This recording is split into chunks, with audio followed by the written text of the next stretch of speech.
The world collapsed in a single second and granted people power. Dan ended up with a trash class without a single combat stat. Everyone around him considered him dead weight and wanted to kick him out onto the streets to face the monsters. They didn't know one thing. This skinny guy had spent 7 years maintaining a wiki for a dead game that reality had now become. And he remembered where every cheat was hidden. Daniel Kim stands in the middle of the campus courtyard in Seattle, frozen in place. People are screaming all around him. A guy is waving his arms and yelling that he's a rank S. A girl by the bench is sobbing and repeating that she was given the cleaner class. Someone is charging across the lawn with fists ablaze. Someone is lying on the asphalt, motionless. The world is going mad. And Dan stares intently at the blue panel before his eyes, at that font, at that frame with rounded corners and a thin blue stripe at the top. He saw this interface 7 years ago, every day, for 6 hours, sometimes 10. It's the ether-bound engine, the last server, a Korean MMORPG that shut down in 2019 due to a dead player base. Dan knew this game down to the last pixel. He ran its wiki, moderated the forum, wrote a 400-page guide on the server's economy under the nickname Resource King_Dan. The guide was downloaded 14 times. And now, the dead engine of a dead game hangs before his eyes in the middle of the real world. Dan laughs. Quietly. Genuinely. This is his engine. He knows where everything is. He quickly taps the inventory icon in the corner of the panel 3 times. A gesture that originally opened the command line. The console flashes and spins. A black window. A blinking cursor. It works. In 2018, the password for the Game Master cheat was leaked on the forum. They patched it 3 days later. But Dan remembers the password. He types it in with trembling fingers. Access granted. Privilege level. Moderator. That same guy who was yelling about S-rank rushes past. Dan looks at him and drops a single word. Okay. Then he adds quietly, "You're a mage, and I'm an economist." For the next 2 hours, he doesn't move. He sits on a bench and methodically runs commands one by one. Give. Works. TP_safe. Works. Spawn_resource. Works. Of the 40 commands he knows by heart, 36 respond. That's more than anyone on the planet could ever need. A group of students with bloodied faces spills out of the library. Someone shouts that goblins have appeared in the basement. Dan looks up. In the original, the basement levels spawned level 10 mobs. Goblins. Level 10. Against level 1 humans. The math is simple. He won't go into the basement. He's an F-rank archivist. 1 hit from a goblin, and he's dead. No exceptions. His strength isn't in the sword. His strength lies in the fact that he knows the schedule. Goblins don't go above the first floor until the night cycle. And night in the game starts at 8 p.m. server time. It's 2:30 p.m. now. He has 5.5 hours. Dan gets up and heads for the campus exit. The streets of Seattle look like the final level. Cars are strewn across the roads. Some are on fire. Screams echo from the windows. At an intersection, Dan stumbles upon a body. A man in a suit lies face down. Above him is a gray inscription. Player eliminated. Accountant. Level 1. Dan walks around the corpse. He does the math as he goes. The city's starting zone spawns mobs from levels 5 to 15. Beyond that, the difficulty only increases. 2 will survive. Those who received a rare combat class, and those who banded together under the protection of a strong one. Dan is neither one nor the other.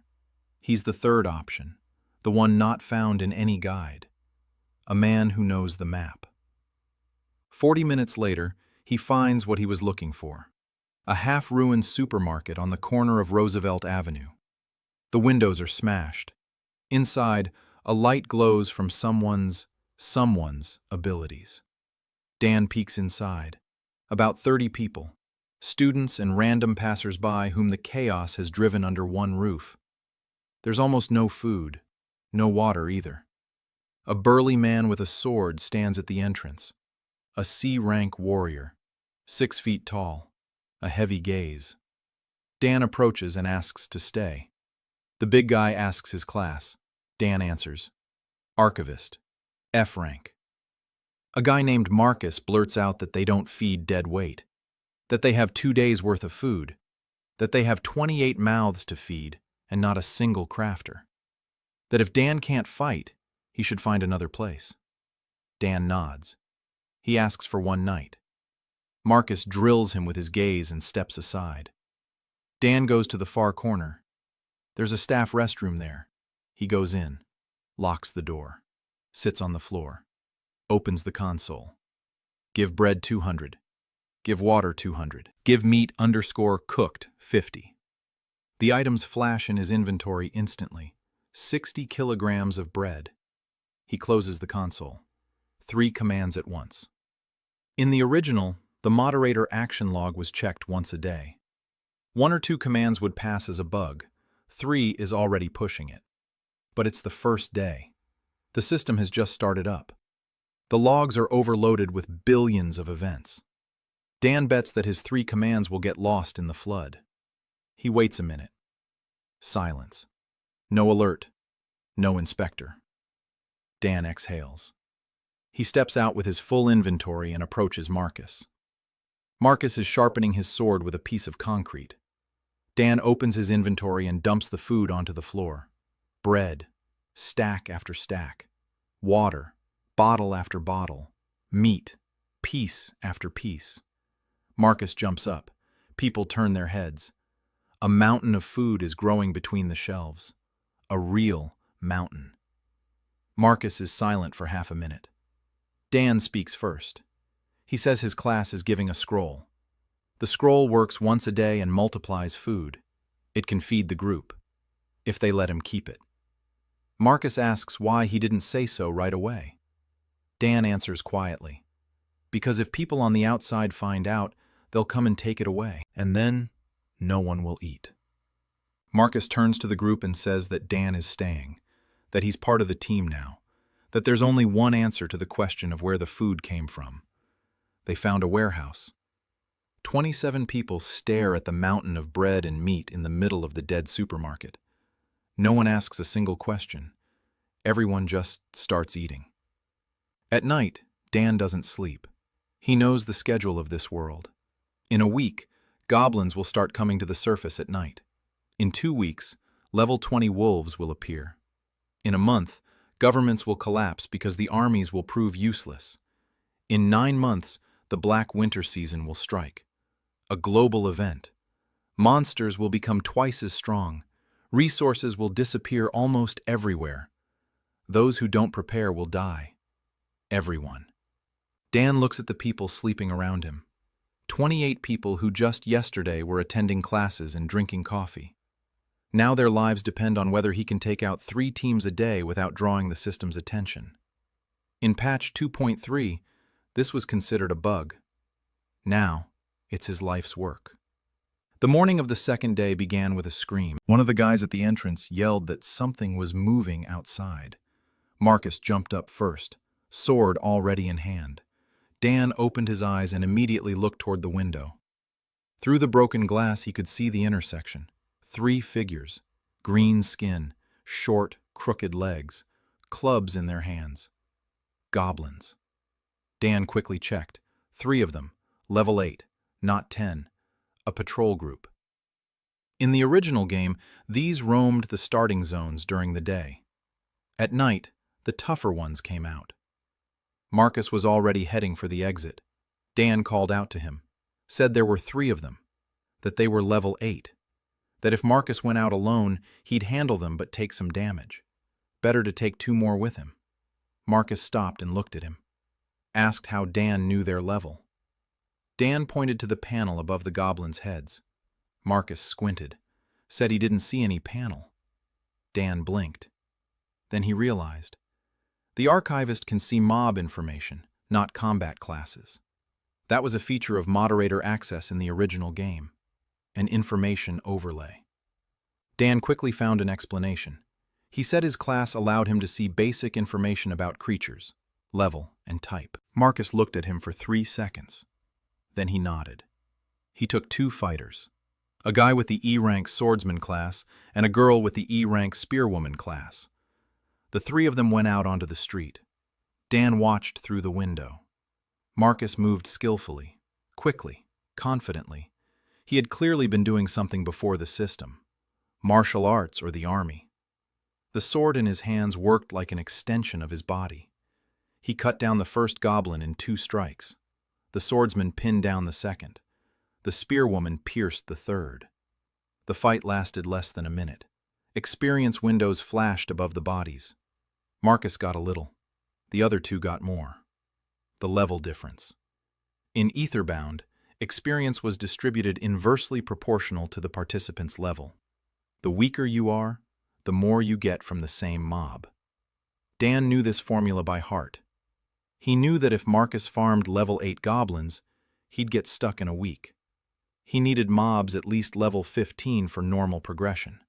But level 15 was serious business. That wasn't just 3 goblins with clubs anymore. Marcus came back inside.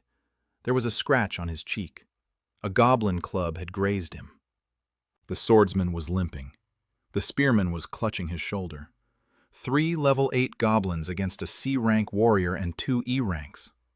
A victory, but not without a price.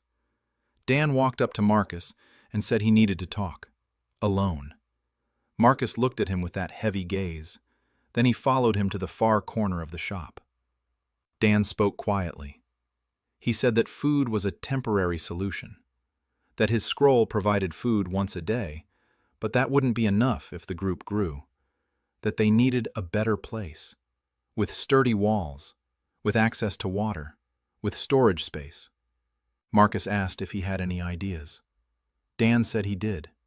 An old port warehouse on the waterfront, a large building, concrete walls, near the bay, far from the city center where mob density is highest.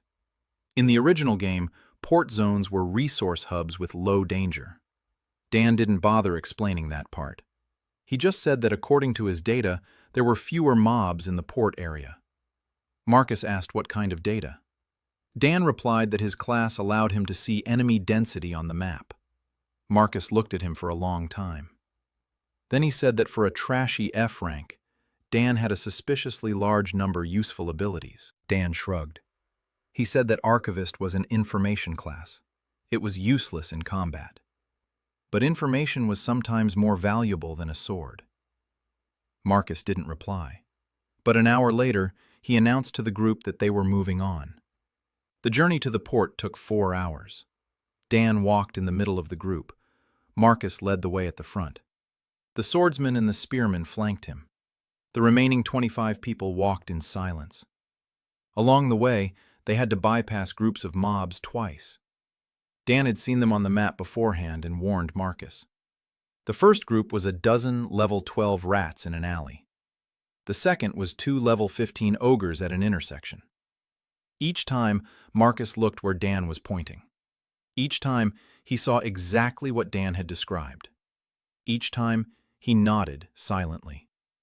Dan felt his trust growing, and his suspicion growing, at the same time. On the way, Dan noticed her. The girl was sitting on the porch of the pharmacy, alone, skinny, dark hair tied back in a ponytail. She wasn't wearing glasses, but she was squinting so hard it was obvious. Nearsighted, seriously so. A panel flashed above her head. Soyeon Park, herbalist, D rank, level 3. Dan stopped. Marcus noticed and stopped too. He asked what was going on. Dan said he saw a survivor. Marcus looked at the girl on the porch. He asked what her class was. Dan answered, herbalist, D rank. Marcus grimaced. He said that another non-combatant was just another mouth to feed. Dan spoke a single sentence.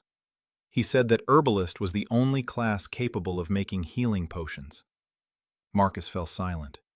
He looked at the scratch on his cheek, at the limping swordsman, at the spearwoman who was still clutching her shoulder. Then he turned to the girl and shouted for her to come with them. Soyan got up from the porch. She walked over to the group. She didn't say a word. She just walked beside Dan in the middle of the column. 10 minutes later, Dan spoke to her. He asked how long she'd been there. Soyan replied that she'd been there since morning, that she'd received her class assignment yesterday, that she'd tried to join a group of people in the neighboring block, that they'd looked at her class and said they didn't need a herbalist, that she'd better look for someone else. Dan listened in silence. Then he asked if she knew which plants around her could be used for potions. Soyan looked at him in surprise. Then she looked around. She pointed to a bush by the wall of a house. She said it was a basic ingredient for a small healing potion. She pointed to the grass growing between the cracks in the asphalt. She said it was an ingredient for an antidote. She pointed to a tree across the street. She said its bark was suitable for a stamina potion. She spoke faster and faster. Her eyes lit up. For the first time in 2 days, someone had asked her about what she could do, not whether she could fight. Dan nodded. He spoke quietly. Soyan. She realizes that the entire group's medical care rests in her hands. Soyan stopped. She looked at him. Then she turned away quickly and kept walking. But Dan noticed. Her shoulders had stopped being tense. They reached the port by evening. The warehouse was exactly as Dan remembered it from the game map. A large concrete building with iron gates, 2 stories, a flat roof. The bay on one side, open space on the other 3. Good visibility, hard to sneak up on it unnoticed. Inside it was empty, dusty, cold, but the walls were intact. The roof didn't leak. And Dan didn't see a single mob within a 300-meter radius. Marcus circled the building twice, checked all the entrances. Then he stood in the middle of the first floor and said it was a good spot. Dan nodded. People began to claim corners, spreading out blankets they'd found along the way. Someone lit a fire in a metal barrel.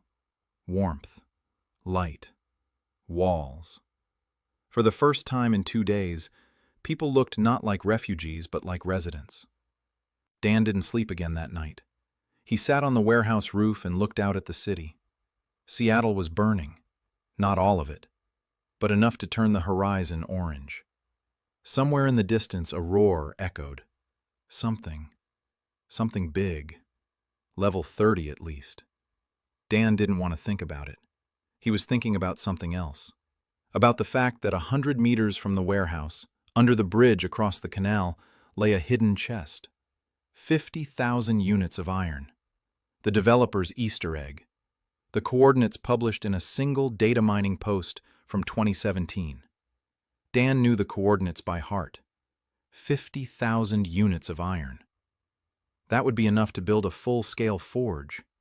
Enough for weapons for all the fighters in the group. Enough to reinforce the warehouse walls. Enough for window bars. Enough for door locks. But not today. Today he had already spent his food allowance. Tomorrow. Dan looked up at the sky. The stars were obscured by smoke. Somewhere down below on the first floor, Soyan was talking quietly with Spearman. Her voice was calm, confident. Not at all like it had been that morning on the pharmacy porch. Dan listened and thought about how he had no combat skills in this world.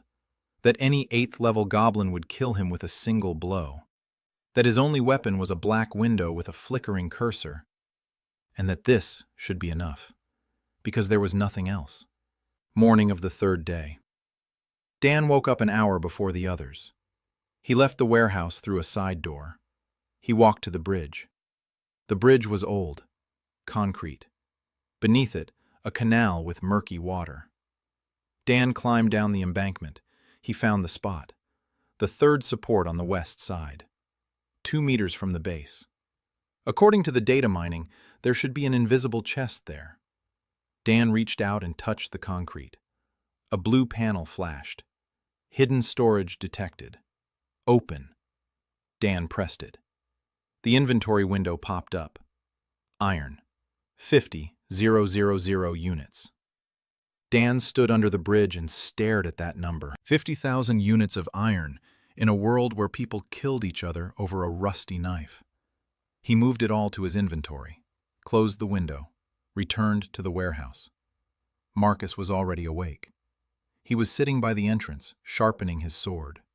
A habit. Dan walked up to him and said he'd found something. Marcus looked at him. Dan said he couldn't sleep that night and decided to explore the area. That his class allowed him to find hidden resources. That there was a stash under the bridge. Marcus asked what kind of stash. Dan opened his inventory and showed him. 50,000 units of iron. Marcus dropped his sword. Literally. The sword hit the concrete floor with a hollow clang. Marcus picked it up without looking. He asked quietly how much that was. Dan said it would be enough to arm the whole group, set up a forge, reinforce the walls, provide metal for at least 3 months. Marcus was silent. Then he said just as quietly, "An F-rank archivist finds food out of thin air, sees enemy levels, knows safe routes, finds stashes with 50,000 units of iron. Dan, what kind of person are you?" Dan answered without hesitation, said he was an economist. Marcus stared at him for another 10 seconds. Then, for the first time in 3 days, he smiled. By the end of the first week, the warehouse was no longer a warehouse. Dan drew up a plan for reconstruction on the very first day after finding the iron. He remembered from the original game that building a smithy required 300 units of iron and 50 units of stone. Stone could be obtained from the walls of ruined buildings around the port. The system counted any processed stone as a resource. All you had to do was hit a wall with a tool tagged mining. They didn't have such a tool. They didn't have any crafting tools at all. All their fighters had received weapons from the system. Swords, spears, daggers. But not a single pickaxe. Not a single hammer. Not a single axe. Because crafting tools were only issued to crafting classes. And there were no crafting classes in the group. There was one F-rank archivist with 0 stats. There was one D-rank herbalist. The rest were all combatants. Dan solved the problem that night. He went into the bathroom, opened the console, typed the command, "Give pickaxe _iron 5." 5 iron pickaxes appeared in his inventory. One command. Acceptable. In the morning, he went to Marcus and said he'd found another scroll. That this scroll creates tools. Marcus looked at the pickaxes. He looked at Dan. He said Dan had a suspiciously large number of scrolls. Dan replied that the campus library was huge. Marcus didn't smile, but he took the pickaxes. 3 fighters with pickaxes extracted 400 units of stone from the ruins of a neighboring building in a single day. By evening, Dan activated the construction of a smithy through the system menu. The blue panel requested resources. 300 iron, 50 stone. Confirm. Dan pressed the button. The floor in the corner of the first floor lit up. A structure began to take shape out of thin air. An anvil, a bellows, a tool rack. 10 seconds later, the smithy stood ready. 28 people watched in silence. Marcus was the first to approach and place his hand on the anvil. A real one, was glowing from the forge. He turned to Dan, said 2 words. "What's next?" Dan replied, "The sawmill." The sawmill needed wood, 200 units. Dan knew there was a park within a kilometer of the port. In the original game, park areas were logging nodes. Trees respawned there every 12 hours. But a park is open terrain. Mobs. Dan checked from memory. In the first week, park areas spawned level 10 wolves and level 12 tree spirits. Not fatal for Marcus, but dangerous for the rest. Dan proposed a plan to Marcus. Marcus takes 2 of the strongest fighters and clears out the park. The rest of the fighters with pickaxes chop down trees. Dan goes with them and shows which trees to chop. Marcus asked why they needed Dan if they could chop down any tree. Dan explained. Not all trees are the same. Some yield ordinary wood. Some yield reinforced wood. The difference in the strength of the finished products is 30%. Marcus asked how he knew that. Dan said he read it in one of the scrolls. Marcus snorted. He said Dan reads too many scrolls. Logging the forest took 2 days. Marcus killed 4 wolves and 2 tree spirits. He gained a level. The 2 fighters also leveled up. Dan stood to the side and pointed at the trees. Chop this one. Don't touch that one. This one's good. He could see the difference in resource nodes through the moderator's overlay. A regular tree glowed white. A reinforced one glowed greenish. Rare ones glowed gold. He found 3 of the golden ones, a silver birch. In Etherbound, its bark was used for high-level contracts. Dan didn't cut down these trees. He marked them in his memory. They'll come in handy later. By the end of the first week, a forge and a sawmill stood on the first floor of the warehouse. Marcus personally forged 10 short swords for the group's fighters at the new forge. The quality was basic, level 1, but it was better than the system's starting weapons. Dan watched Marcus at the anvil and thought. In the original game, a warrior couldn't craft. He didn't have the skill. But the system gave a crafting bonus if the player used a workbench corresponding to their resource type. Marcus was a warrior. His resource type was metal. The forge gave him a 10% bonus to the quality of metal items. Marcus didn't know about this bonus. He just stood at the anvil because no one else knew how. Dan didn't explain it to him. He just made a mental note. Marcus is a natural blacksmith. Interesting. Hannah appeared on the 5th day. Dan was sitting on the roof, looking out over the city, when he spotted a figure on the road. A loner. A woman. Moving quickly and quietly. A bow on her back. A quiver on her hip. A panel flashing above her head. Hannah Cho. Archer. B rank. Level 9. Dan whistled. B rank was serious business. In Etherbound, B rank classes were the elite. 1 B rank was worth 5 D ranks. And reaching level 9 in the first week meant she'd been grinding non-stop from day 1. Dan went downstairs and alerted Marcus. Marcus went out to the gate. Hannah stopped 20 meters away. She didn't come any closer.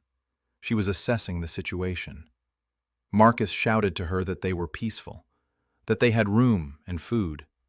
Hannah didn't answer. She stood there and looked at the warehouse, at the fortified walls, at the smoke from the blacksmith chimney, at the people behind the gate. A minute later she approached. She said she was coming from Portland, that her group had perished on the 3rd day, that she had been walking alone for 4 days, that she needed a place to spend the night. Marcus said she could stay. Hannah went inside. She looked at the forge, at the sawmill, at the food, at the people, at Dan. Their eyes met. Hannah looked at him with that gaze that Dan would remember for months to come.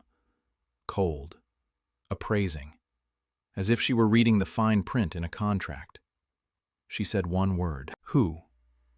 Marcus replied that it was Dan. The archivist. He's in charge of resources here. Hannah shifted her gaze to Marcus, then back to Dan. She said that the archivist was F rank, trash class. Where does a trash class get a forge and a sawmill on the 5th day? Marcus said that Dan had found scrolls. Hannah didn't blink. She said there were no scrolls for creating crafting stations. That she had checked. That she had searched 3 libraries along the way. Not a single scroll. Silence. Marcus looked at Dan. Dan looked at Hannah. Hannah stared at Dan without blinking. Dan replied calmly. He said his class had hidden capabilities, that he couldn't explain further, that it was a matter of the entire group's safety. Hannah was silent for 5 seconds. Then she said she was staying, but that she would be watching. Dan nodded. The next 3 days were tense. Hannah really was watching. She was quiet, invisible, professionally invisible. Dan caught her gaze on him 10 times a day. When he went to the bathroom, when he came back, when he took food out of his inventory, when he showed Marcus where to go for supplies.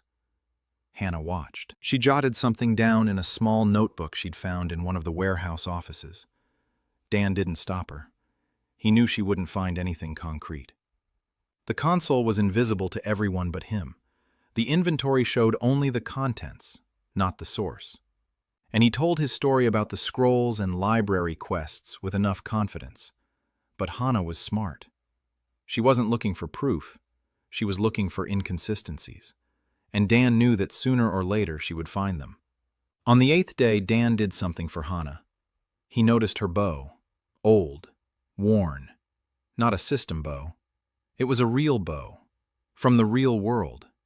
Wood and a bowstring. Hannah carried it on her back next to her B-rank system bow.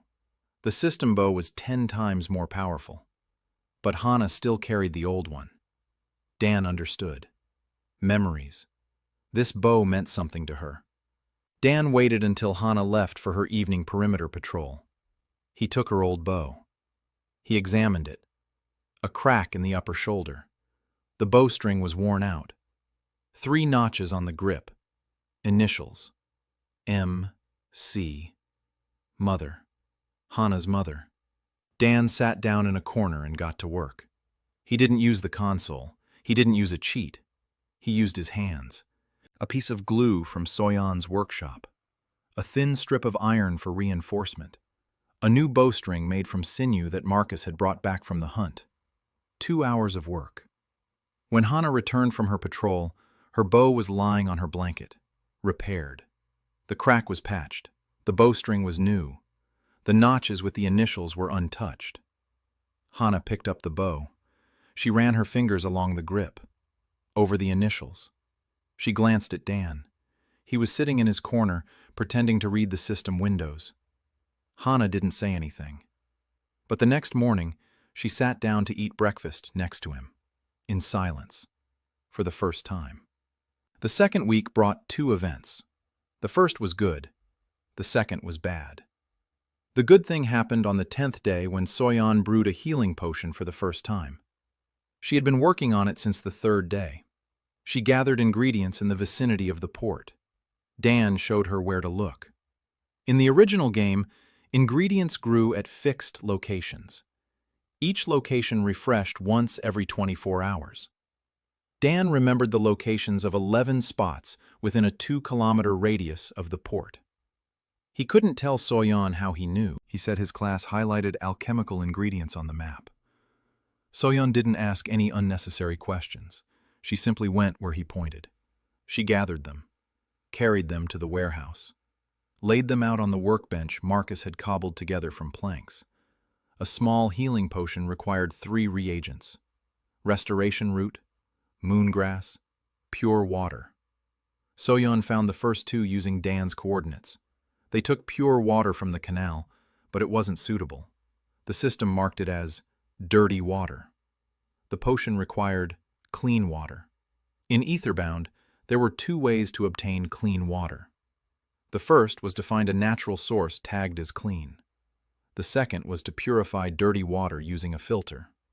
The filter was crafted from 10 units of coal and 5 units of cloth. Coal could be made from wood in the forge. Dan could have summoned cloth via the console, but decided not to risk it. Instead, he sent 2 people to the nearest shopping center for clothes. Any clothing was broken down by the system into cloth. They returned with 3 bags of clothes from a looted store. Soyan processed them through the system menu and obtained 40 units of cloth. She made a filter. She purified the water. And on the 10th day after the world's transfer, she stood before a glass flask in which a green liquid glowed. A minor healing potion. Restores 200 health points. Soyan looked at the flask and her hands trembled. She turned to Dan. He was standing behind her. Soyan said it had worked. Her voice broke mid-word. Dan nodded. He said he knew it would work. Soyan stood there looking at him with teary eyes and tried to say something else but couldn't. She simply turned away toward the table and began making a second potion. Dan left the room and let her be alone. Something bad happened on the 12th day. In the morning, Marcus went out on patrol and ran into 3 strangers at the gate. 2 guys and a girl. combat classes, all D rank, level 11 to 12. Marcus asked who they were. The oldest of them, a guy with a jagged scar across his eyebrow, said they were from a group based in the city center, that they'd been sent to scout the port area, that they'd noticed smoke coming from the smithy. Marcus said that was their territory. The guy with the scar smirked. He said that in the new world, there are no territories. There are resources, and there are people who control them. He asked how many fighters they had. Marcus didn't answer. The guy with the scar surveyed the warehouse, the walls, the gates, the smithy visible through the open door, the sawmill. He said it was impressive. He said his leader would be glad to hear about such a well-equipped place. He turned and left. Marcus stood at the gate and watched them until they disappeared around the bend. Dan had heard the whole conversation. He'd been standing behind a wall inside the warehouse and hadn't come out, on purpose. The fewer people who knew about him, the better. When the scouts left, Dan walked over to Marcus. Marcus said they had a problem. Dan agreed. He asked what Marcus knew about the groups in downtown. Marcus said he'd heard it from one of the new guys. Several large factions had formed in downtown Seattle. The largest one had about 50 people under the leadership of some B-rank berserker. They've taken over a hotel and control 3 blocks.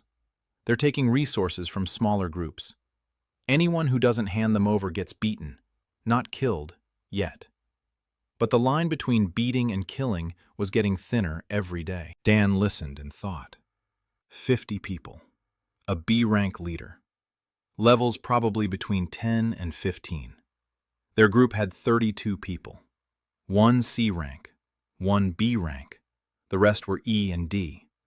In a direct fight, they'd be crushed. Not now. In a week, when the central group gathers its strength and comes for the smithy and the sawmill. Dan called a meeting. Marcus, Hannah, Soyen, a swordsman named Tyler, a spearwoman named Lisa. 5 people in a small room on the 2nd floor. Dan spoke calmly. He said they couldn't fight the central group right now, that they needed to fortify their positions, that he had a plan. Marcus asked what it was. Dan laid it out. First, walls. They have the iron. We need to make metal gates for all the entrances. Iron bars on the windows, a lookout post on the roof. Second, weapons. Marcus must forge not just swords, but swords tailored to each fighter, to his height, to his grip, to his fighting style. Marcus asked what difference it made. Dan explained. The system grants a damage bonus if the weapon matches the owner's physical stats, plus 5% for an exact height match, plus 3% for a grip match, plus 2% for a fighting style match, 10% total. Marcus whistled. He asked how Dan knew. Dan said he'd read it in the class handbook. Hannah stared at him without blinking. Third, traps. Dan knew from the original game that the crafting system allowed you to create simple traps from basic materials. A rope trap, a pit with stakes, a tripwire with a warning bell. All of this required minimal resources and provided a huge advantage in defense. Lisa said she knew how to tie ropes. Tyler said he could dig pits. Dan nodded. He assigned tasks. Marcus listened and looked at Dan with that same look, a mix of respect and suspicion. When Dan finished, Marcus said the plan was good. He said Dan had the mind of a commander. Dan replied that he had the mind of an economist. It's the same thing. Marcus snorted, but he started carrying out the plan. Fourth. Dan didn't mention this at the meeting. He went to the bathroom at night. He opened the console. He entered the command check_area_threat radius 5000. It was a diagnostic command used by moderators. It showed all players and mobs within the radius. The results appeared on the screen. Dan read them for 3 minutes. Within a 5-kilometer radius of the port, there were 412 live players, 731 mobs. The strongest mob was level 22, a raid ogre in Cary Park, the strongest player. Dan paused. He read the line twice. The strongest player within a 5-kilometer radius was level 18, a B-rank berserker. Coordinates: downtown. The leader of the central faction. Level 18 in 12 days. That was fast. Very fast. This person had been grinding non-stop. Dan closed the console. One team. Acceptable. He lay down and stared at the ceiling for a long time. On the 13th day, Dan sent Hana out on a reconnaissance mission. Not to the center, in the other direction, south along the coast. He told her that his class indicated there was another group of survivors to the south. A small one. 5 or 6 people. No crafters. No base. Hana asked why she should go there. Dan said that the more people, the stronger they are. That every non-combatant is a pair of working hands. That every combatant is a defender of the walls. That they can't survive with just 32 of them. Hana looked at him for a long time. Then she said she'd go. But she said one more thing. She said she didn't believe in scrolls, didn't believe in the class's hidden abilities, didn't believe that an F-rank archivist could do what Dan does. She said she didn't know how he did it, but that she would find out, because she always finds out. Dan looked her in the eyes, nodded, said that when she found out, he would explain everything to her. Hana turned silently and left. She returned the next day with 7 people, not 5 or 6 as Dan had assumed, but 7. 3 D-rank batons, 2 E-ranks, 1 F-rank artisan, and 1 girl, quiet, with dark, shoulder-length hair, bruises on her face, a torn jacket. Above her head, a panel flashed that only Dan could see.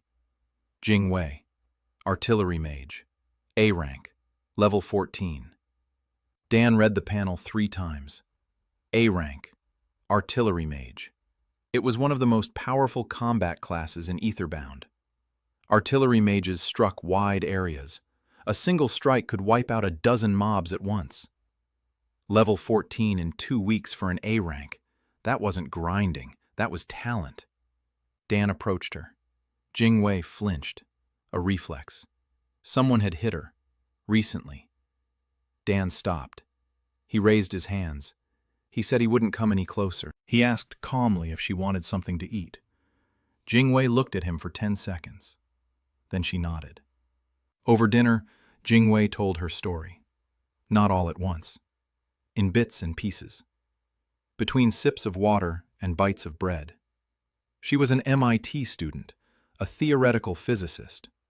When the world turned upside down, she ended up in a group in the city center. Not the one that sent the scouts. A different one. Smaller. 20 people. The leader was a B-rank knight. He quickly realized that Jing Wei was the strongest fighter in the group. An A rank.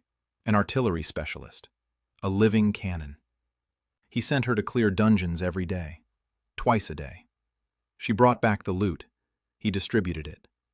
The best for himself and his inner circle. She got the scraps. When she asked for a break, he hit her. Said A ranks don't get tired. When she asked a second time, he hit her harder. Jing Wei fell silent. She clutched the glass of water with both hands. Deng didn't ask a single question. He waited. Jing Wei said she had run away 4 days ago, that she had been walking along the coast ever since, that Hana had found her and brought her here. Deng nodded. He said that no one here would hit her, that no one here would use her as a cannon, that if she wanted to rest, she would rest. Jing Wei looked at him. She asked what he wanted from her. Deng replied, "Nothing right now, but once she's rested, he'd like to discuss a theory with her about how the magical system works. Because he's an economist, not a physicist, and he needs someone who understands formulas." Jing Wei blinked. No one had ever asked her opinion on how something worked since the transfer. Everyone had only asked if she could strike again. She said she would discuss it when she had rested. Dan gave Jing Wei 3 days to rest. She slept almost the entire first day. On the second day, she went up to the roof and sat there until evening. On the third day, she began to speak. Not much. but to the point. Dan went up to the roof with her, carrying 2 cups of tea that Soyeon had brewed from dried herbs. He sat down nearby, not too close. He started with a question. He asked if she had noticed that her magical abilities worked differently at different times of the day. Jingwei turned her head. She looked at him with interest for the first time since arriving at the warehouse. She said, yes, that her artillery strike in the morning dealt 8% more damage than in the evening, that she thought it was just her imagination. Dan shook his head. He said it wasn't her imagination, that this system had a daily bonus cycle. In the morning, magic classes get a damage bonus. In the evening, physical classes do. At night, everyone gets a penalty. Jingwei pulled a pencil stub and a scrap of paper out of her pocket.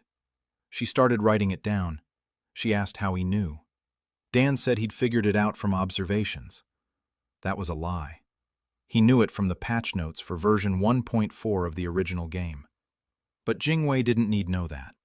She needed to know the formula. And Deng gave her the exact formula. They talked for 2 hours. Deng explained the mechanics. Jingwei translated them into math. Deng said that elemental damage scales non-linearly with intelligence level. Jingwei asked what function. Dan described the curve. Jingwei wrote down the equation. An hour later, she had filled an entire sheet of paper. 2 hours later, she looked up and said that if these formulas were correct, then she had been using her abilities incorrectly from day one, that she had been wasting mana on maximum damage per hit. But she should have distributed it over an area with a concentration coefficient of 0.7. Then the total damage to a group of targets would have been 40% higher. Dan nodded. He said that was exactly why he wanted to talk to a physicist. Jingwei looked at him. For a long time. She said he was a strange man, that he was an F-rank archivist who knew combat magic formulas better than an A-rank mage. Dan shrugged. He said he didn't know the formulas. He knew the data, and the formulas were her job. Jingwei didn't smile, but the corner of her mouth twitched. The next day, Dan began crafting a wand for Jingwei.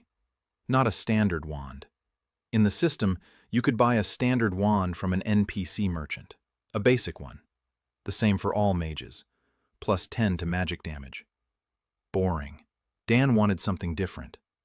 In Aetherbound, there was a hidden custom crafting system. If you used materials of a certain category in a specific sequence when creating a weapon, the final item would gain unique properties. Not random, calculated. The formula was in his 400-page guide. Page 237. Section: Advanced Crafting and Hidden Modifiers. For the Jingwei staff, he needed 4 things. A core made of reinforced wood, a silver pommel, a handle wrap made of mooncloth, and 1 mana stone for infusion. They had reinforced wood. Dan had specifically marked the necessary trees while logging. Silver was a problem. In the original game, silver was mined in underground nodes, mines. The nearest mine, as Dan recalled, was near the subway. Pioneer Square Station, 3rd underground level, level 20 mobs. Too dangerous for their current party. Dan thought about it for a day.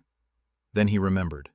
In the 2.1 patch notes, the developers had added an alternative source of silver: jewelry stores in the city area. The system converted real-world jewelry into in-game resources. A silver ring was worth 1 unit of silver. A silver chain is worth 3 units. A staff requires 10 units. Dan sent Tyler and 2 fighters to the nearest jewelry store. They returned 4 hours later with a bag of silver jewelry, 12 units after conversion. Enough. Mooncloth. It was a rare crafting material. In the original game, it could be obtained in only one way: by alchemically treating ordinary fabric with a solution of moongrass and dew collected before dawn. Dan explained the process to Soyeon. Not the whole thing, just the steps. Soyeon listened with a notebook and took notes. She asked how he knew the recipe. Dan said he found it in the archivist's handbook. Soyeon didn't argue. She was already used to Dan knowing things he shouldn't know. She gathered the dew the next morning at 4 o'clock. She treated the fabric. The mooncloth glowed with a soft, silvery light. Soyeon held it in her hands and couldn't take her eyes off it. Dan stood nearby and thought that in 6 months, Soyeon would be the best alchemist mage on the West Coast, if they survived. A mana crystal, the final component, and the most difficult one. Mana crystals dropped from magical mobs, the ones that used spells. Wolves and goblins didn't count. They needed an elemental or a mage. As far as Dan could remember, the nearest elemental respawn was in Discovery Park. Water elementals, level 16. A single mana crystal dropped with a 20% chance. They'd need to kill at least 5 to guarantee 1 crystal. Level 16 elementals were serious opponents. Marcus could handle one on his own. Barely. With Hana, the two of them could take out 5 in a couple hours.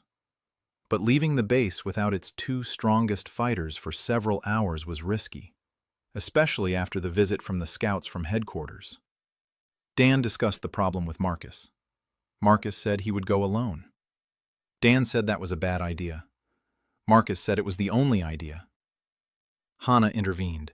She said she would go with Mark, that 2 of them would be faster and safer, that the base would hold out for a couple of hours without them. Dan looked at Jingwei. Jingwei understood the look. She said she could cover the base. 1 artillery strike on the square and any group of attackers would be taken out. Dan nodded. He said that in that case, the plan was this. Marcus and Hana go for the crystal. Jingwei stays on the roof. Dan coordinates the defense. Marcus and Hana left at dawn. Dan stood on the roof and monitored the system overlay. Jingwei stood beside him. She was silent. An hour later, Dan saw dots on the map. Marcus and Hana had reached the park. 20 minutes later, the first elemental dot disappeared. Killed. The second one 10 minutes later. The third 15 minutes later. Marcus and Hana worked in perfect sync. Dan turned away from the map and looked at the city. A quiet morning. Smoke rose from the center. A rumbling could be heard somewhere in the distance. Mobs or people. Dan couldn't tell. Jingwei asked what he was thinking about. Dan answered honestly. He said he was thinking that in 7 months, the black winter season would begin. That monsters would become twice as strong. That resources would stop appearing. That those who didn't prepare would die. Jingwei looked at him. She asked how he knew that. Dan remained silent. Jingwei didn't press him. She was starting to get used to the fact that Dan knew things. Instead, she asked what needed to be done in 7 months. Dan began to list them. A city. A real city. Walls, warehouses, farms, industrial-scale potion production. 3 months' worth of food supplies for the winter. Weapons for every resident. Contracts with neighboring groups. A trade network. A defense system. Jingwei listened in silence. When he finished, she said it was impossible to do in 7 months. Deng replied that it was possible if you knew where the resources were, and he knew. Marcus and Hana returned 4 hours later. Marcus was limping. Hana was supporting his left arm because he couldn't lift his right. The 4th elemental turned out to be level 18, not 16. A random respawn. Dan knew this could happen. A 10% chance of an enhanced version. Marcus got that 10% version. His right shoulder had been scorched by water magic. His skin was red, swollen. He didn't complain. He just walked and said nothing. Hana was silent too, but in her hand was a mana crystal. Blue, shimmering, beautiful. She held it out to Dan. Dan took it. He looked at Marcus. He said to Soyeon. Soyeon was already running with a healing potion in her hands. She poured it onto Marcus's shoulder. A green light. The redness began to subside. Marcus exhaled through clenched teeth. He looked at Soyeon. He said 2 words. "Thanks, Doc." Soyeon blushed to her ears. That night, Dan assembled the wand. He worked in a corner of the first floor by the light of a system lamp. He carved the core from reinforced wood. He had made the carving knife at the forge that afternoon. a special one, thin, with a short blade, for precision work. It took him 40 minutes to carve out the core. Every cut was precise, every angle was measured. Then the pommel. He had to melt the silver and pour it into a mold. He made the mold out of clay, poured in the silver, waited for it to cool. The pommel turned out in the shape of an open flower. 4 petals. Jingwei once mentioned that her grandmother used to grow lotuses when she was a child. Deng remembered. Then the wrapping. The mooncloth wrapped around the handle in 2 layers. Soft, smooth, exactly the right size for Jingwei's hand. Deng had measured her palm when he handed her the teacup on the roof. She hadn't noticed. He had noticed everything. The width of her palm, the length of her fingers, the distance between her thumb and index finger. The handle fit her like a glove. The final step, the mana crystal. Dan inserted it into the slot at the pommel. He pressed it in. A blue light flashed. It ran along the entire staff from the pommel to the base. The system panel flashed. Item created. Staff of the Lotus Dawn. Rank B. Magic damage plus 45. Elemental magic bonus plus 20%. Hidden effect. Reduces mana cost by 15% for artillery spells. Unique property. Created for a specific user. Binding upon selection. Dan looked at the wand in his hands. A B-rank weapon. In the 2nd week after the apocalypse, it was impossible by any standard. Standard crafters were making D-rank weapons by this point. Dan made a B-rank one, because he knew a formula that no one else knew, and because he wasn't making it for some abstract mage. He was making it for Jingwei. In the morning, Dan placed the staff on Jingwei's blanket while she was on the roof. When she came down and saw it, she stopped in the doorway. She approached slowly. She took it in her hands. The staff glowed blue at her touch. The bond. Jingwei held it and said nothing. She ran her fingers over the pommel, over the lotus petals, then over the shaft. She gripped it. It fit perfectly in her hand. She turned to Dan, who was sitting in the corner pretending to count the supplies. She said his name. Dan. He looked up. She said the pommel was shaped like a lotus. Dan nodded. She said she'd mentioned her grandmother and lotuses once, in passing, between sentences, when they were discussing formulas on the roof. Dan nodded again. Jingwei gripped the wand with both hands, pressed it close to her. She said quietly that no one had ever made anything for her that was just for her. Everyone made things and gave them to her. This staff was the first one created as a portrait of her. Dan didn't know what to say. He said the pommel could be remade if she didn't like it. Jingwei looked at him with that gaze he had seen in her for the first time. Not fear, not wariness, not interest. Something else. She said that if he remade the pommel, she would hit him, with an artillery spell, across the square, with a coefficient of 0.7. Dan blinked. Then he realized she was joking. Jingwei's first joke ever. Dan allowed himself to smile. That evening, Jingwei went outside the base gates and tested the staff. One strike at an empty dock. The system panel displayed the damage. Dan saw the number from the roof.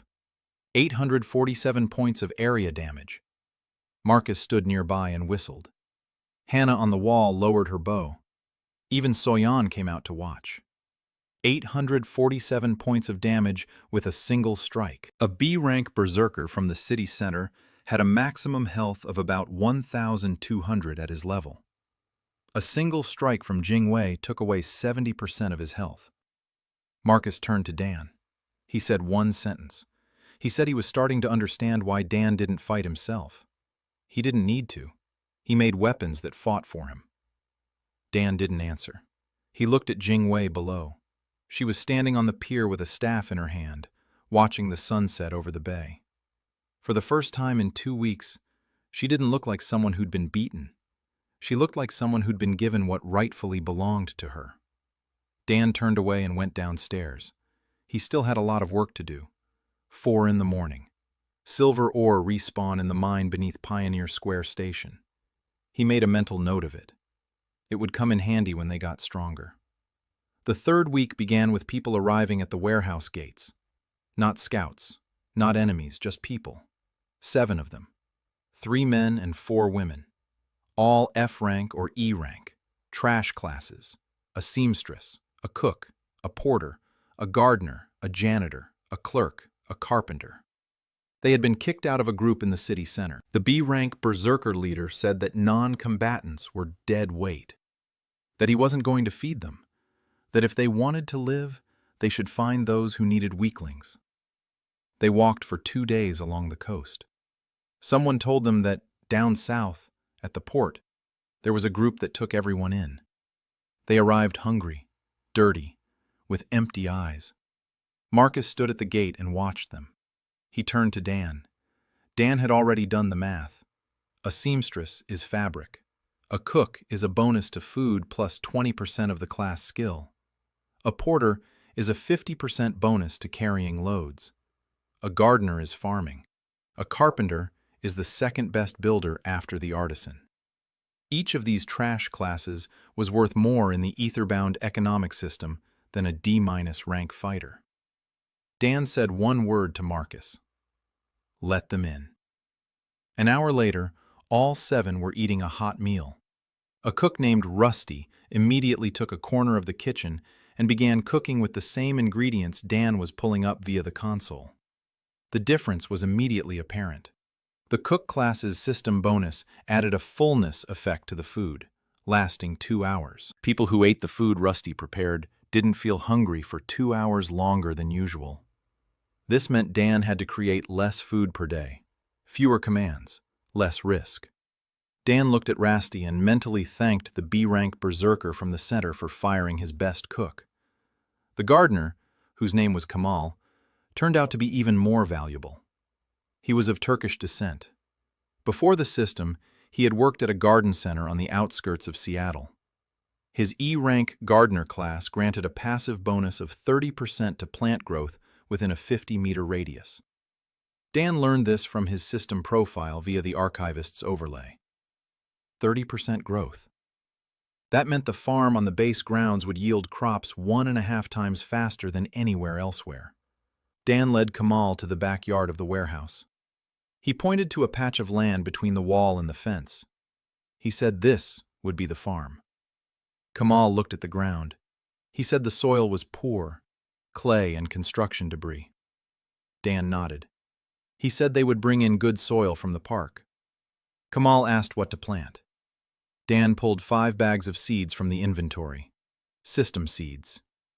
He had created them via the console last night. One command, give seeds _ wheat 5 and give seeds _ herb _ basic 5. Wheat and basic herbs. Kamal took the seeds. He looked at them. He looked at Dan. He said that if he was given a week and some good soil, he would grow the first harvest. Dan said he had a week.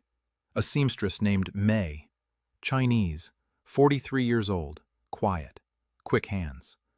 Before the system, she did custom sewing in a small atelier on Capitol Hill. Her F-rank seamstress class seemed completely useless, 0 combat stats.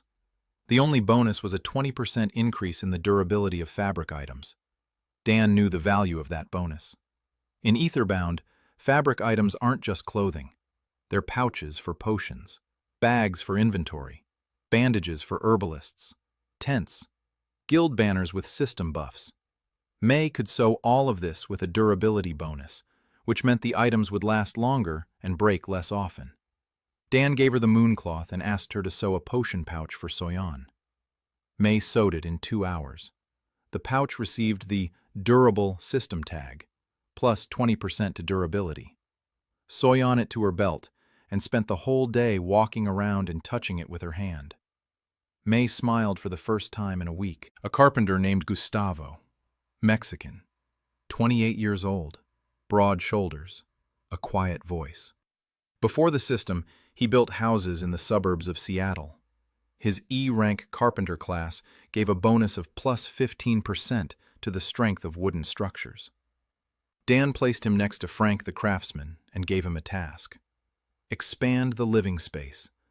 Build partitions on the first floor. Separate rooms, a kitchen, Soyan's workshop, a sleeping area, a command post on the second floor. Gustavo and Frank worked for 3 days straight. By the end of the third week, the warehouse was no longer a warehouse. It had become a home. On the 20th day, Dan called the first full meeting. All 46 people. The first floor. Dan stood on a box so everyone could see him. Marcus stood next to him. Hana by the window. Jingwei by the door. Soyan in the corner with a notebook. Dan spoke for 5 minutes. Briefly and to the point. He said they were no longer a group of survivors. That they were a guild. That the guild would be called the Archive. That in the Archive, every class was valuable. That an F-rank tailor was no less valuable than a B-rank archer. That strength was not a level or a rank. Strength was a system in which everyone did what they did best. Marcus nodded. Hannah looked at the people and gauged their reactions. Jingwei stood motionless. Soyan took notes. Dan ended his speech with a single sentence. He said that the Archive would be a place where no one is expelled for weakness, because there are no weak people in the Archive. There are only those who haven't found their place yet. The system panel flashed before Dan's eyes. The Archive Guild is registered. Founder, Daniel Kim. Guild rank, F. Number of members, 46. Dan closed the panel. An F-rank guild. Makes sense. The guild rank was calculated based on the average rank of its members. They had too many F and E ranks. That dragged down the average. But Dan knew something no one else did. In Aetherbound, a guild's rank depended not only on the combat level of its members, it depended on economic indicators, production, trade, infrastructure. Every crafting station built earned the guild points. Every item created earned points. Every unit of resources processed into a finished product earned points. In a month, the Archive would be a D-rank guild. In 3 months, a C rank. Not because their fighters would become stronger, but because their economy would be functioning. On the evening of the 20th day, Dan sat alone on the roof.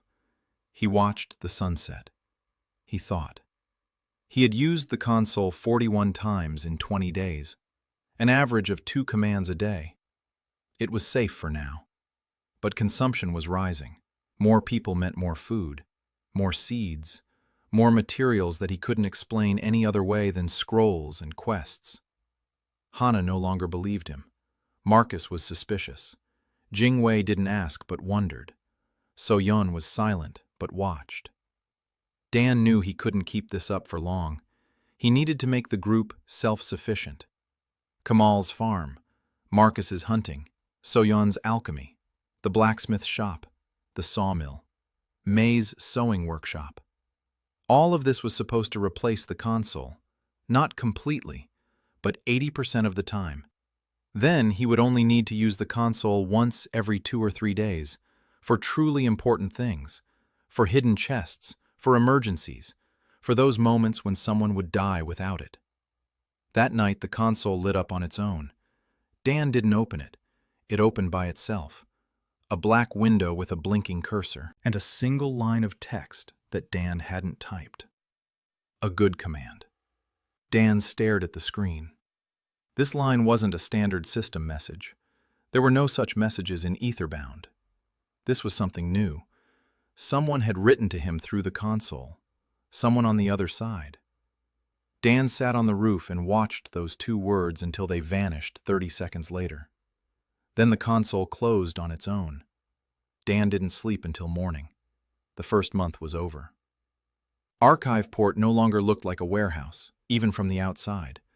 Gustavo and Frank had clad the facade with wooden panels and reinforced the gates with iron plates. Marcus personally set up observation posts on the roof. 4 points: north, south, east, west. The fighters took turns on duty. Hana drew up the guard schedule. She didn't ask Dan for permission. She did it because she thought it was necessary. Dan didn't interfere. Hana knew more about security than he would ever know. Kamal's farm yielded its first harvest on the 26th day. Wheat, 30 units. Not much, but it was wheat grown from the ground. Not created by a console, not conjured from thin air. The real thing. Rasti baked bread from it.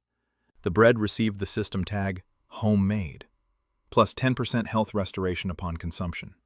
46 people ate this bread in silence. No one said a word. Kamal stood in the corner and watched as people ate his harvest. May approached him and said the bread was good.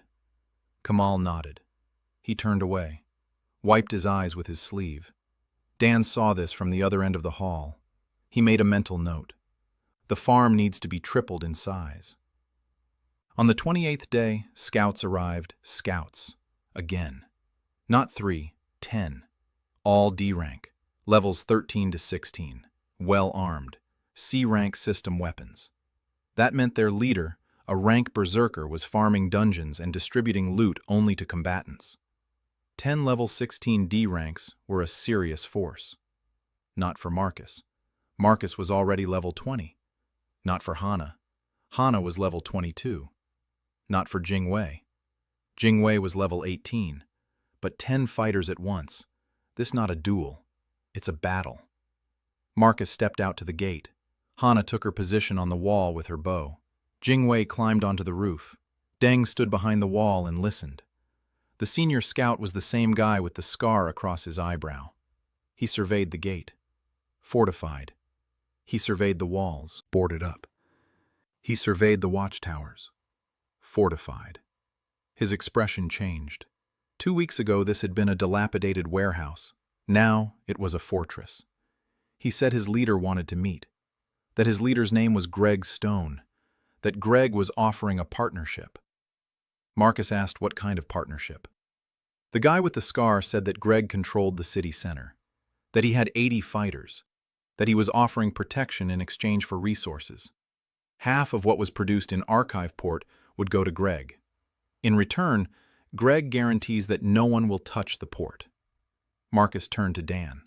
Their eyes met across the doorway. Dan shook his head almost imperceptibly. Marcus turned back. He said they would think about it. The guy with the scar smiled. He said they had 3 days. He turned and left. The meeting lasted 2 hours. Marcus, Hana, Jingwei, Soyeon, Dan. 5 people in the command room on the 2nd floor. Marcus said that 80 fighters was too many. That even with Hana and Jingwei, they wouldn't be able to hold the port if Greg attacked with full force. Hana said that based on her observations, 6 out of the 10 scouts were nervous, poorly trained, recruited just to fill the ranks. 4 were genuinely dangerous, plus Greg himself.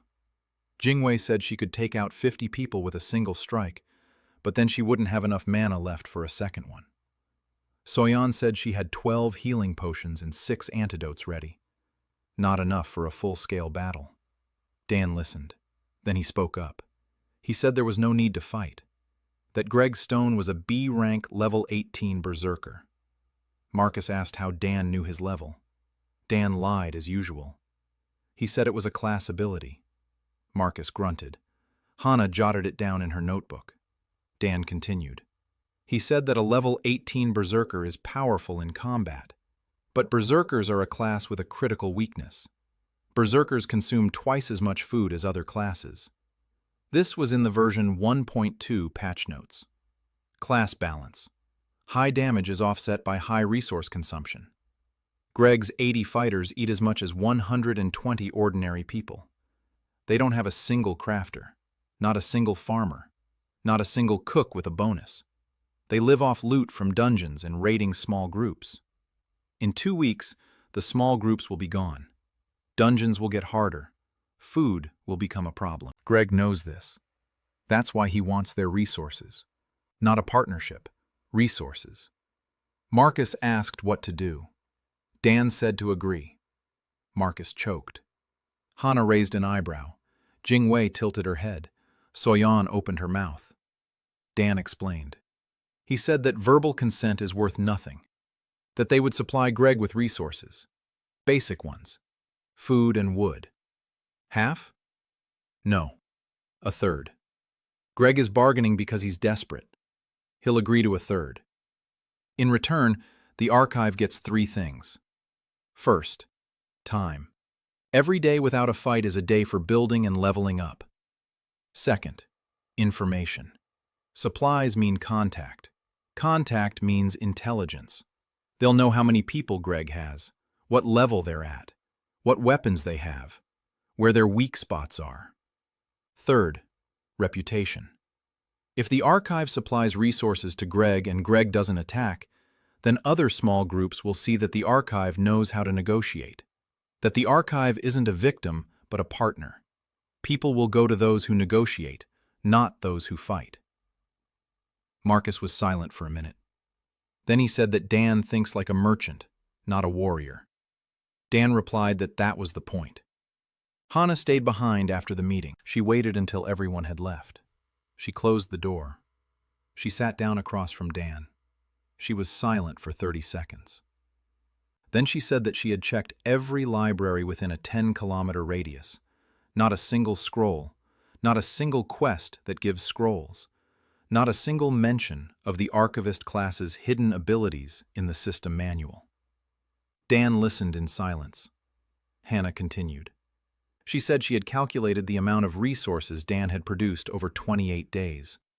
Food, tools, seeds, materials for the Jingwei staff. No known game mechanic explains this volume. Dan was silent. Hannah leaned forward.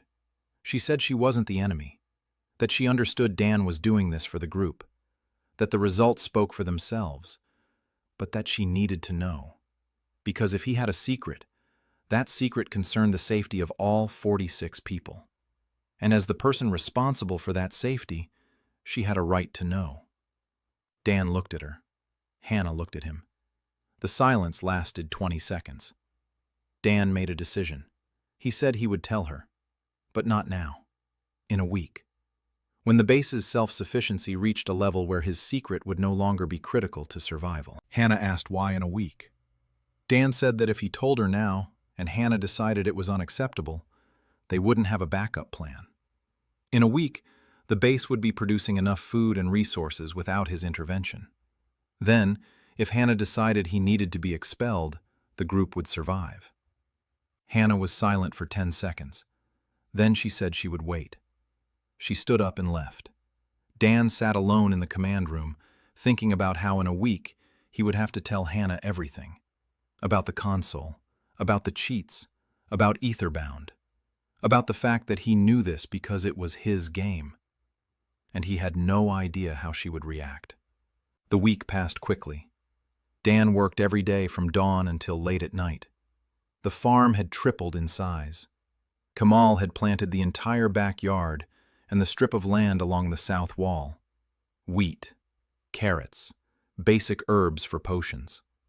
The system seeds provided accelerated growth, and with Kamal's bonus, the first full harvest ripened on the 32nd day.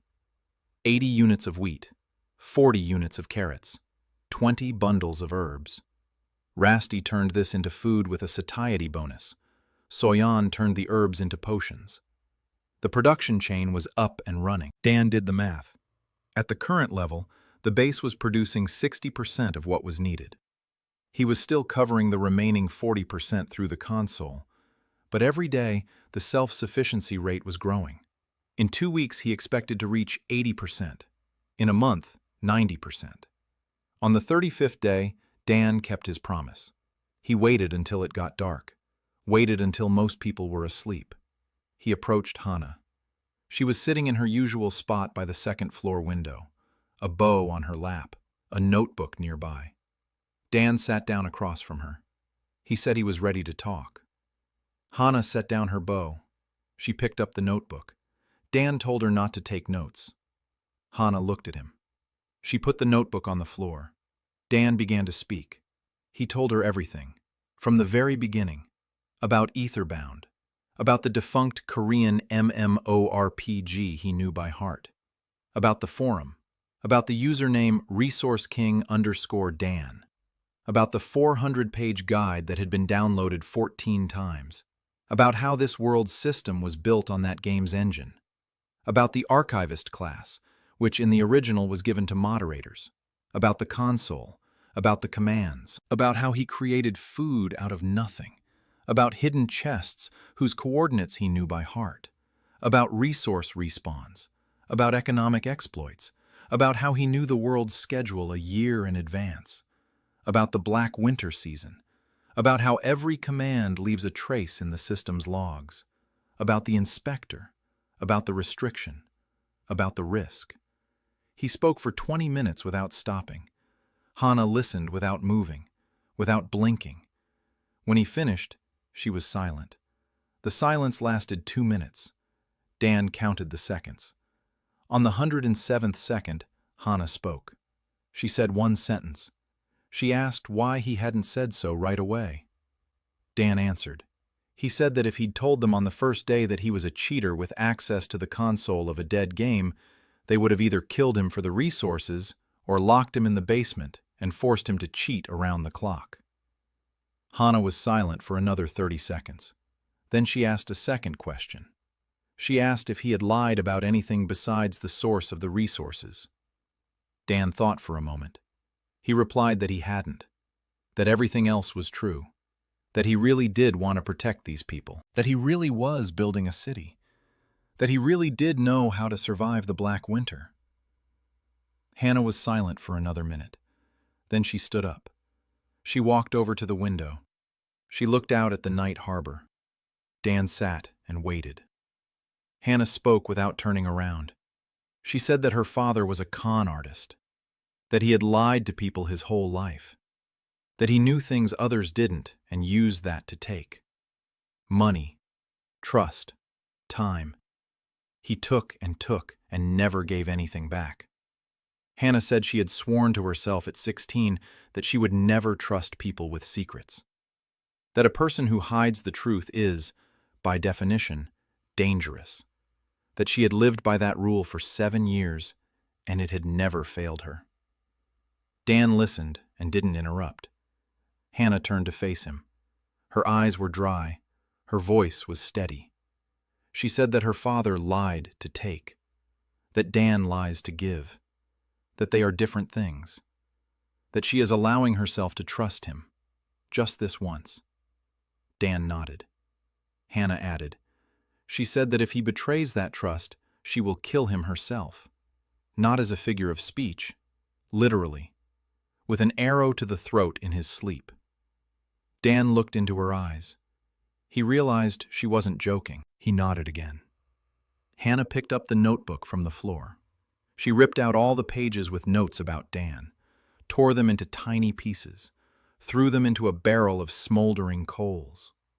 The notes flared up and burned in 3 seconds. Hannah went back to Lone. She said that the guard duty started in an hour, and she needed to get ready. Dan stood up and left. He stopped on the stairs, leaned against the wall, closed his eyes, exhaled. The first person he'd told the truth to, and she hadn't killed him. Not yet. The next day, everything changed. Not on the outside.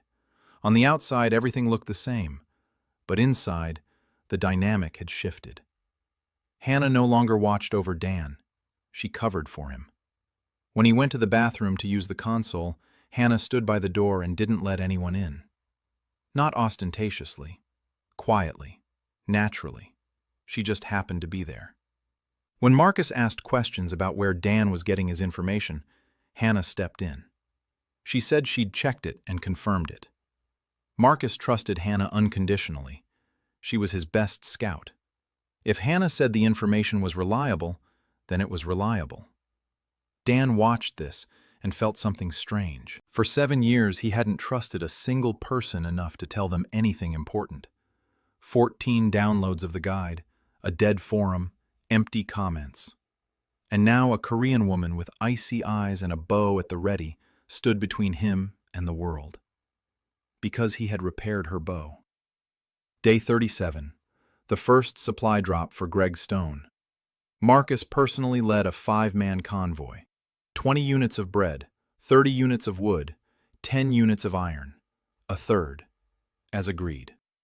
Greg met them in neutral territory, the shopping center parking lot halfway between the port and downtown. Dan didn't go. He watched through the overlay from the roof.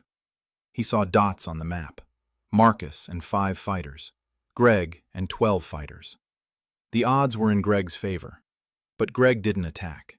He took the supplies, counted them, nodded. Marcus returned 3 hours later. He said Greg was satisfied. He said Greg had asked who their head of supplies was. Marcus lied. He said they had a whole team of crafters working for them. Greg didn't believe him, but didn't press the issue. Dan listened to Marcus's report and noted the details. 12 fighters, all D rank, levels 15 to 17, standard weapons, not a single unique one. Greg didn't bring any weapons himself. He was in regular clothes, relaxed, confident. Dan took note. On the 40th day, Dan solved the problem that had been bothering him since day one. Glasses for Soyeon. She was squinting constantly. She leaned over the table when working with reagents. She mixed up similar ingredients. Myopia, -5. Severe. In the old world, this could be fixed in half an hour at the opticians. In the new world, opticians didn't exist. But in Etherbound, there was a crafting recipe. Lenses made of mountain crystal. Mountain crystal was a moderately rare resource. It respawned in quarries.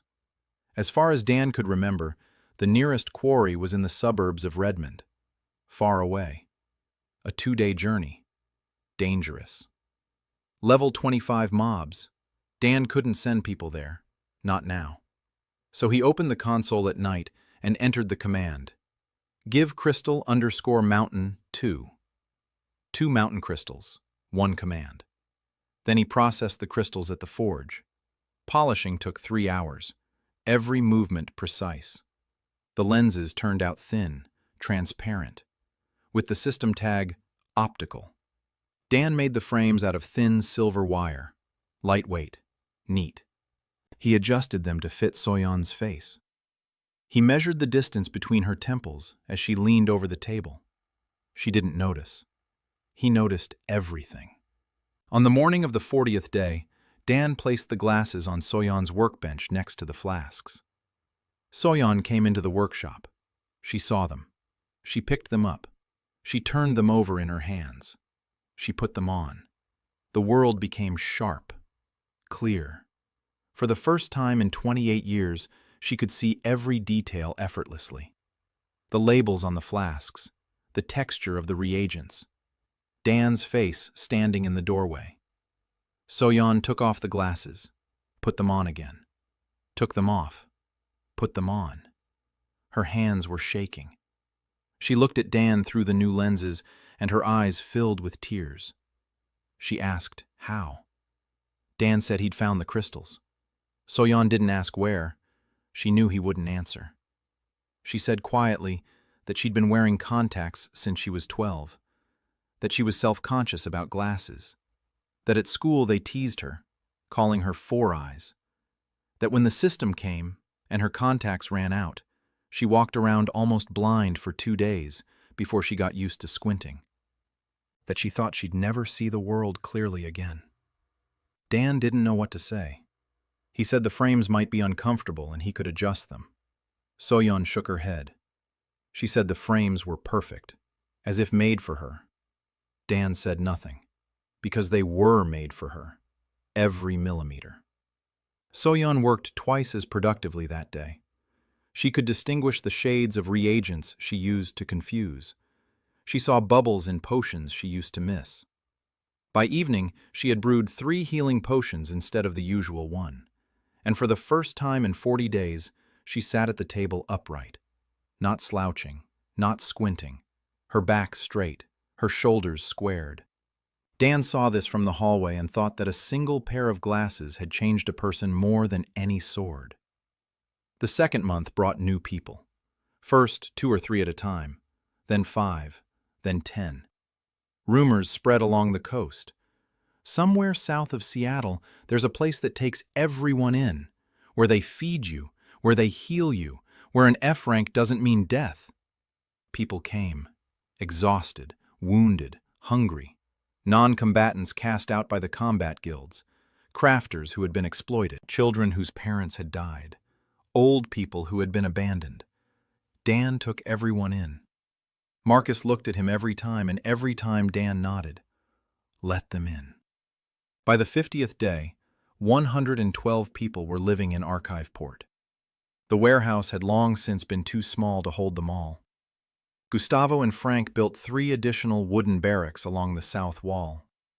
Frame structures, simple, but warm and sturdy. The carpenter's system bonus added 15% to the strength. May sewed mattresses from fabric stuffed with dry grass. Rasti organized a communal dining hall in the center of the courtyard. Kamal expanded the farm beyond the perimeter. Dan allowed it.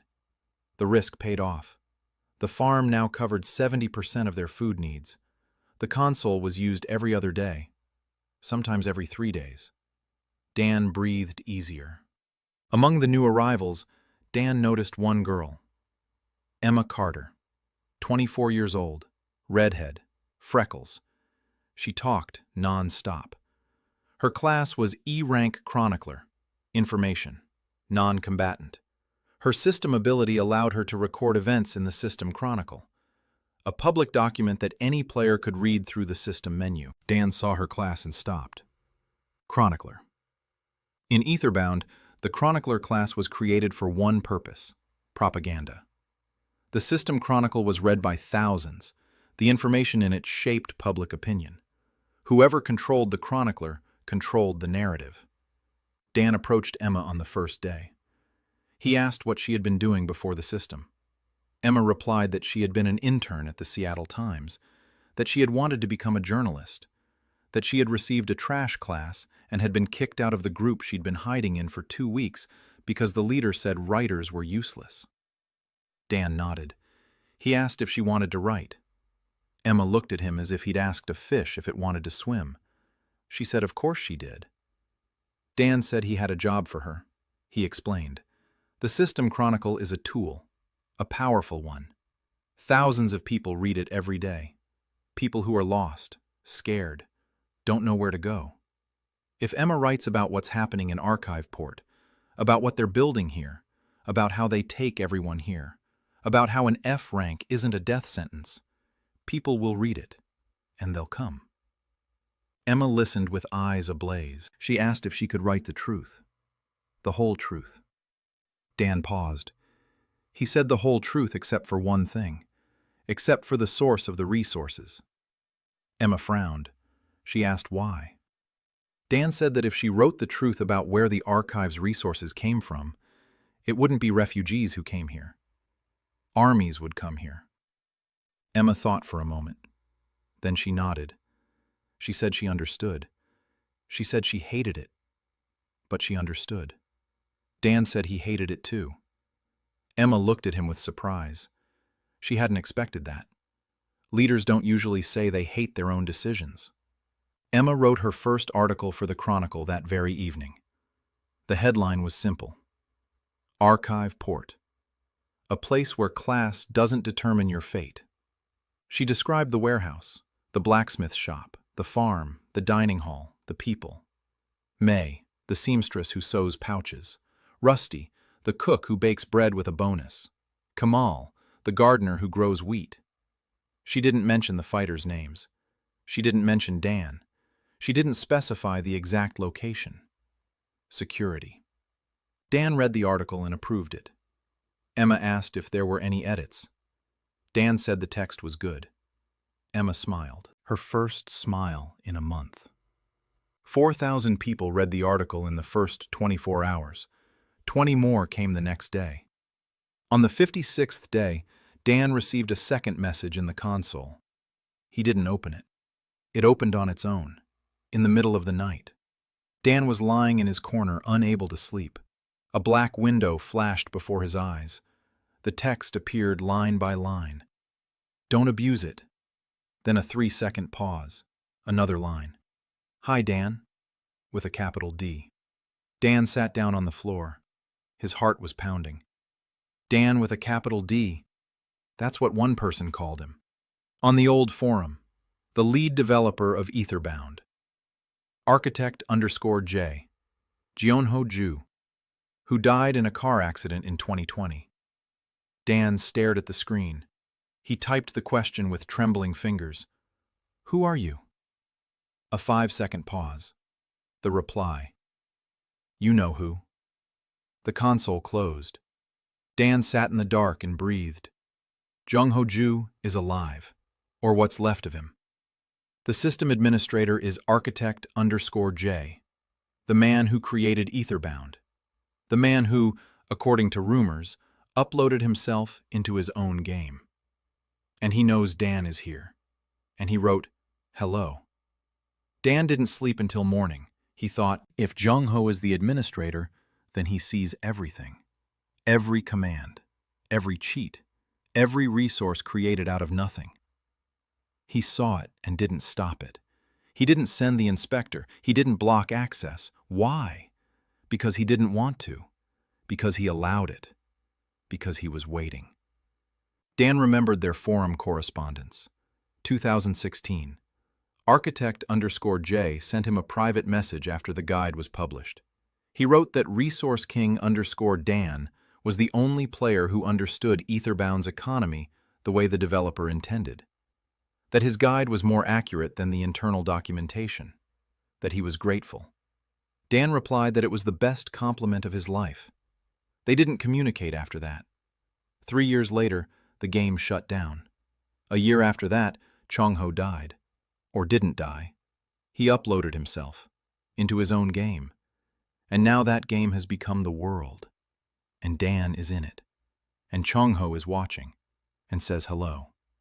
Dan looked at the sleeping people around him. 112 people. Their lives depended on a system created by a single man. A lone developer who decided to revive his dead game. Dan didn't know why. He didn't know why.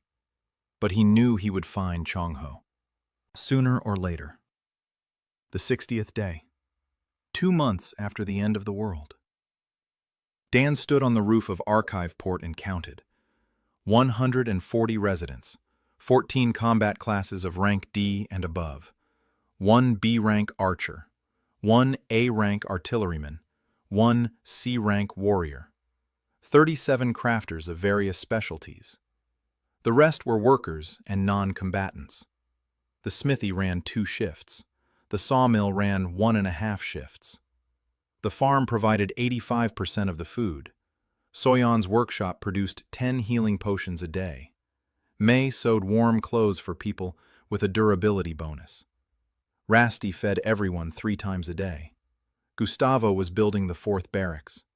Emma wrote for the Chronicle every other day. 10,000 people were already reading her articles.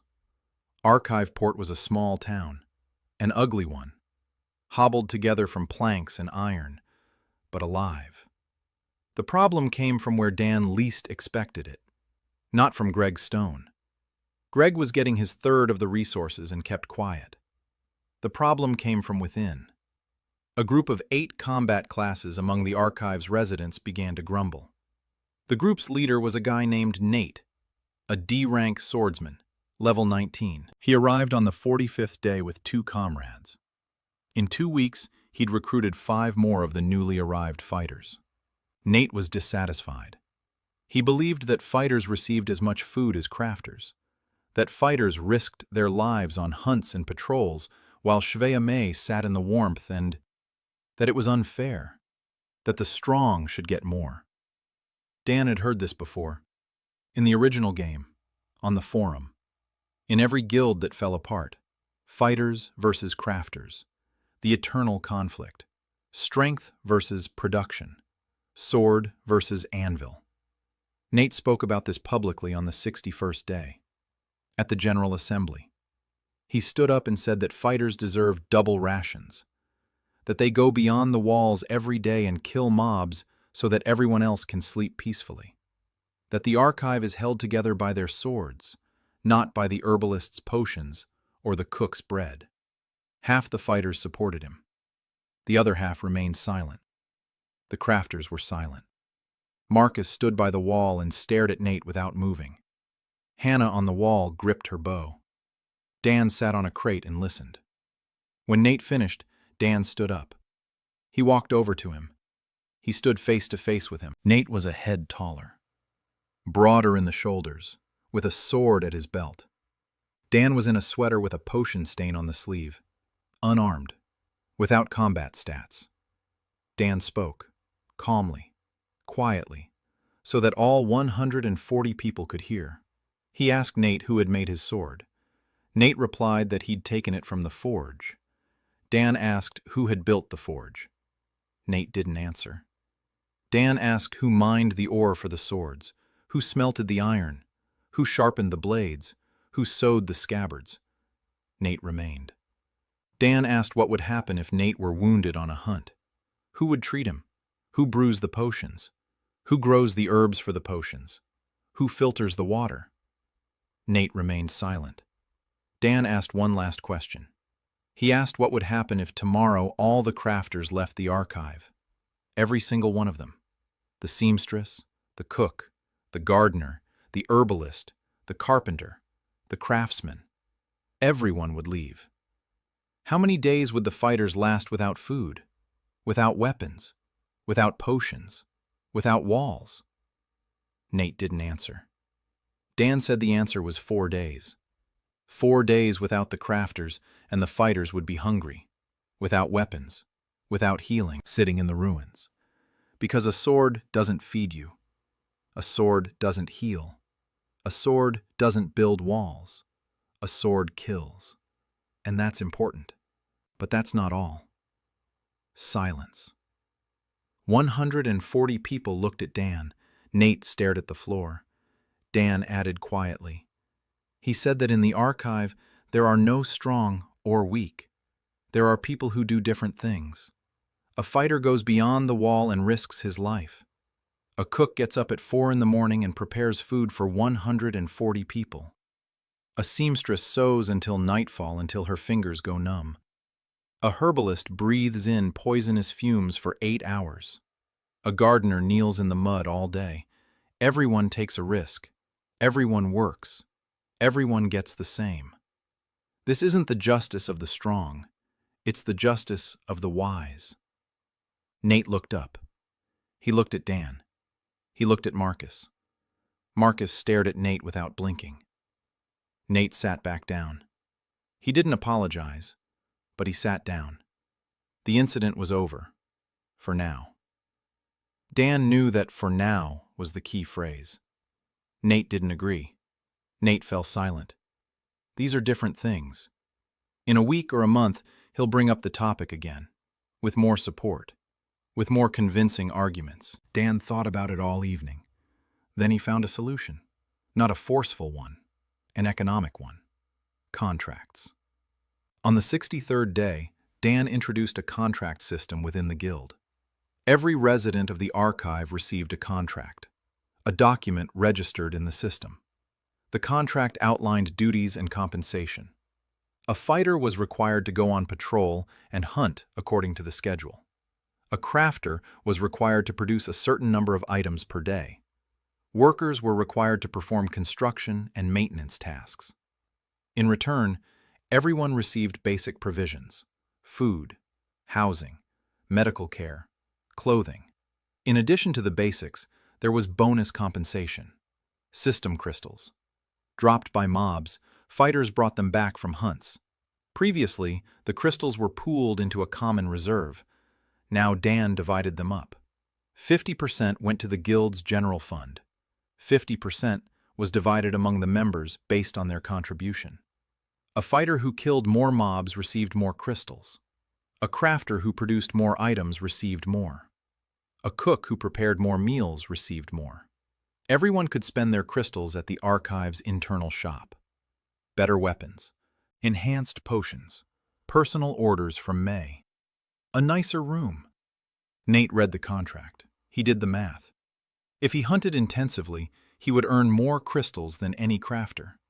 Because mobs yield more crystals than crafting. The system was designed so that fighters earned more, but the baseline remained the same for everyone. Nate got what he wanted: differentiation. But not at the expense of crafters, through his own labor. He went to see Dan that evening. He said the contract system was fair. Dan nodded. Nate left. He didn't apologize, but the problem was solved. Soyeon approached Dan after Nate left. She stood there silently for a minute. Then she spoke softly. She said she knew. Dan turned to her. Soyeon looked at him through her new glasses. Her eyes were calm, clear. She said she worked with reagents every day, that she could see their origin in their system properties, that the reagents Dan had brought in the first few weeks had no source tag. Ordinary resources have a tag, mined at such and such a location, collected at such and such a point. Dan's resources had no tags, as if created out of nothing. Soyeon said she had realized this in the third week, that she had remained silent because she didn't want to know the answer. But now she does. Dan looked at her. Soyeon continued. She said she didn't need details. She didn't need the mechanism. She didn't need an explanation. She needed one answer. Was Dan doing what he did for people, or for himself? Dan answered without hesitation. For people. Soyeon nodded. She said that was enough. She turned and walked back to the workshop. She stopped at the threshold. She said without turning around that the glasses were beautiful, and that she knew he had adjusted the frames to fit her face, and that no one had ever noticed the distance between her temples before. She left. Dan stood there watching her go and thought that Soyeon Park saw more than everyone else. She saw even without the glasses, and now with them, all the more so. By the end of the second month, Archive Port was a city in miniature. A blacksmith shop, a sawmill, a farm, an alchemical laboratory, a sewing workshop, a dining hall, 4 residential barracks, observation posts, a perimeter of iron fences, a gate, a resource warehouse, an in-house shop, a contract system. Emma's Chronicle. 140 people who, 2 months ago, were nobodies. Students, laborers, housewives, fugitives. Now they were a guild. A small one, F rank by the system's standards, but alive, functioning, growing. And Dan stood on the roof, looking at it all, and thought that in patch 2.3 this would have been considered a bug. But now, it was a city. The third month began with the arrival of Yuna Song. She came alone, without a group, without luggage, with a single sword on her back and headphones on her neck. Dan saw her on the road to the gates through the overlay. Yuna Song, Berserker, C rank, level 21. A note in her system profile that only he could see. Debuff status, wrist injury, maximum class potential reduced to D rank. Dan went downstairs. He went out to the gate himself. Yuna was standing 10 meters away. Short, muscular, short black hair, a scar on her cheekbone, angry eyes. She looked over the gate, the walls, the guard posts. She looked at Dan. She asked if this was the archive. Dan nodded. Yuna asked if it was true that they accepted everyone here. Dan nodded again. Yuna asked, even the broken ones? Dan didn't nod. He asked what she meant. Yuna raised her right hand. She turned her wrist, or tried to turn it. Her wrist moved 30 degrees instead of 90. She said that before the system, she was a professional fighting game player. That a wrist injury had ended her career 6 months before the transfer. That the system had given her a C-rank Berserker class, but with a debuff due to the injury. That she fights at 60% her power. That her previous group kicked her out when they realized she couldn't deal full damage. Dan listened in silence. Then he said one sentence. He said she needed to talk to Soyeon. Yuna asked who Soyeon was. Dan replied that she was their doctor. Soyeon examined Yuna's wrist that same day, carefully, professionally. Yuna winced, but didn't make a sound. Soyan said the injury was serious, a torn ligament and partial cartilage abrasion. In the old world, this was treated with surgery. In the new world, there are no surgeries. But there is alchemy. Soyan said that, theoretically, it was possible to brew a potion for tendon regeneration, a specialized one.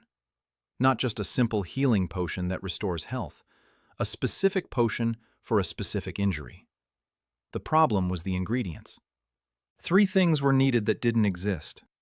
Ether root, double concentrated moon dew, silver pollen. Ether root. Dan knew where it lay. At the bottom of the fountain in Seoul's Myeongdong, on the other side of the planet. Useless. But Dan remembered another location, the second ether root. Not from data mining, from personal experience. In 2017, he stumbled upon it in Etherbound, in a sewer tunnel beneath the city's central square. A spawning glitch, an item that wasn't supposed to be there. Dan posted a report on the forum. Architect_J replied a day later. He wrote that it wasn't a bug, that he had placed it there on purpose for whoever found it.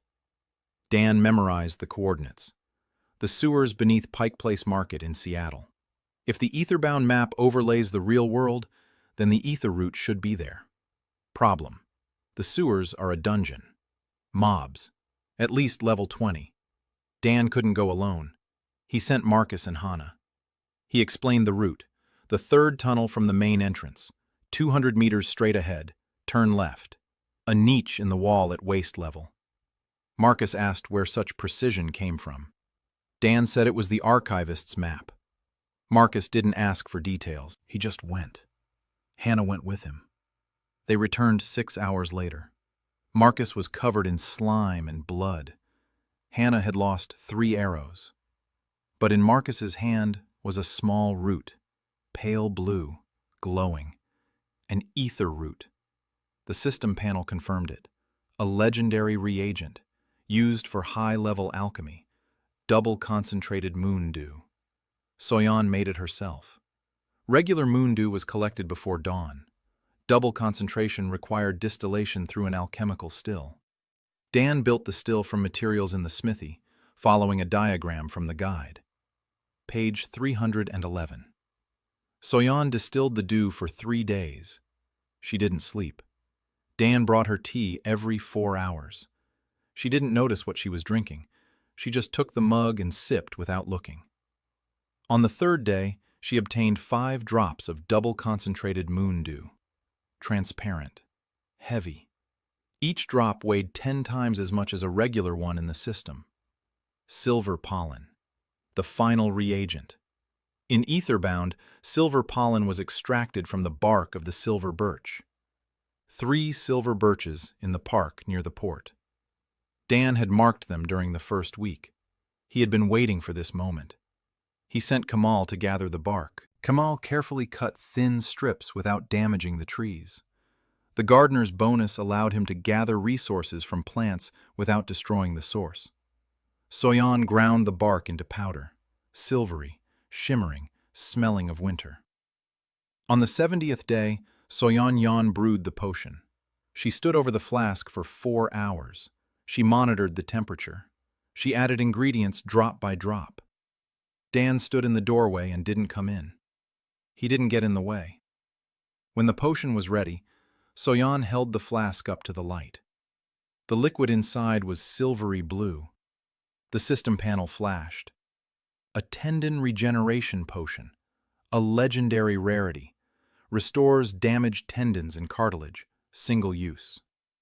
Soyan stared at the flask and breathed heavily. She had just created a legendary potion. D-rank herbalist.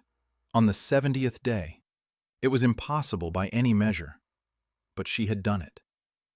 Yuna drank the potion that evening. She sat on a chair in Soyan's workshop. Soyan stood nearby. Dan was in the doorway. Marcus stood behind him.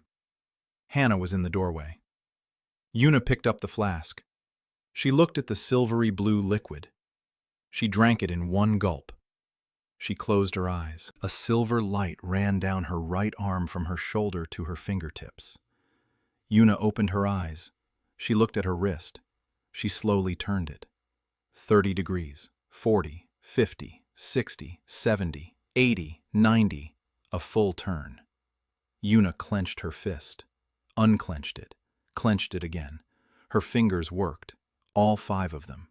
No pain, no limitation. She sat there staring at her hand, not moving. A minute, 2, 3. Then she stood up. She left the workshop. She walked across the yard to the training area that Marcus had set up last week. She stood in front of the wooden dummy. Dan followed her out. He stood 10 meters away. He watched. Yuna raised her sword, right hand, full grip, wrist in place.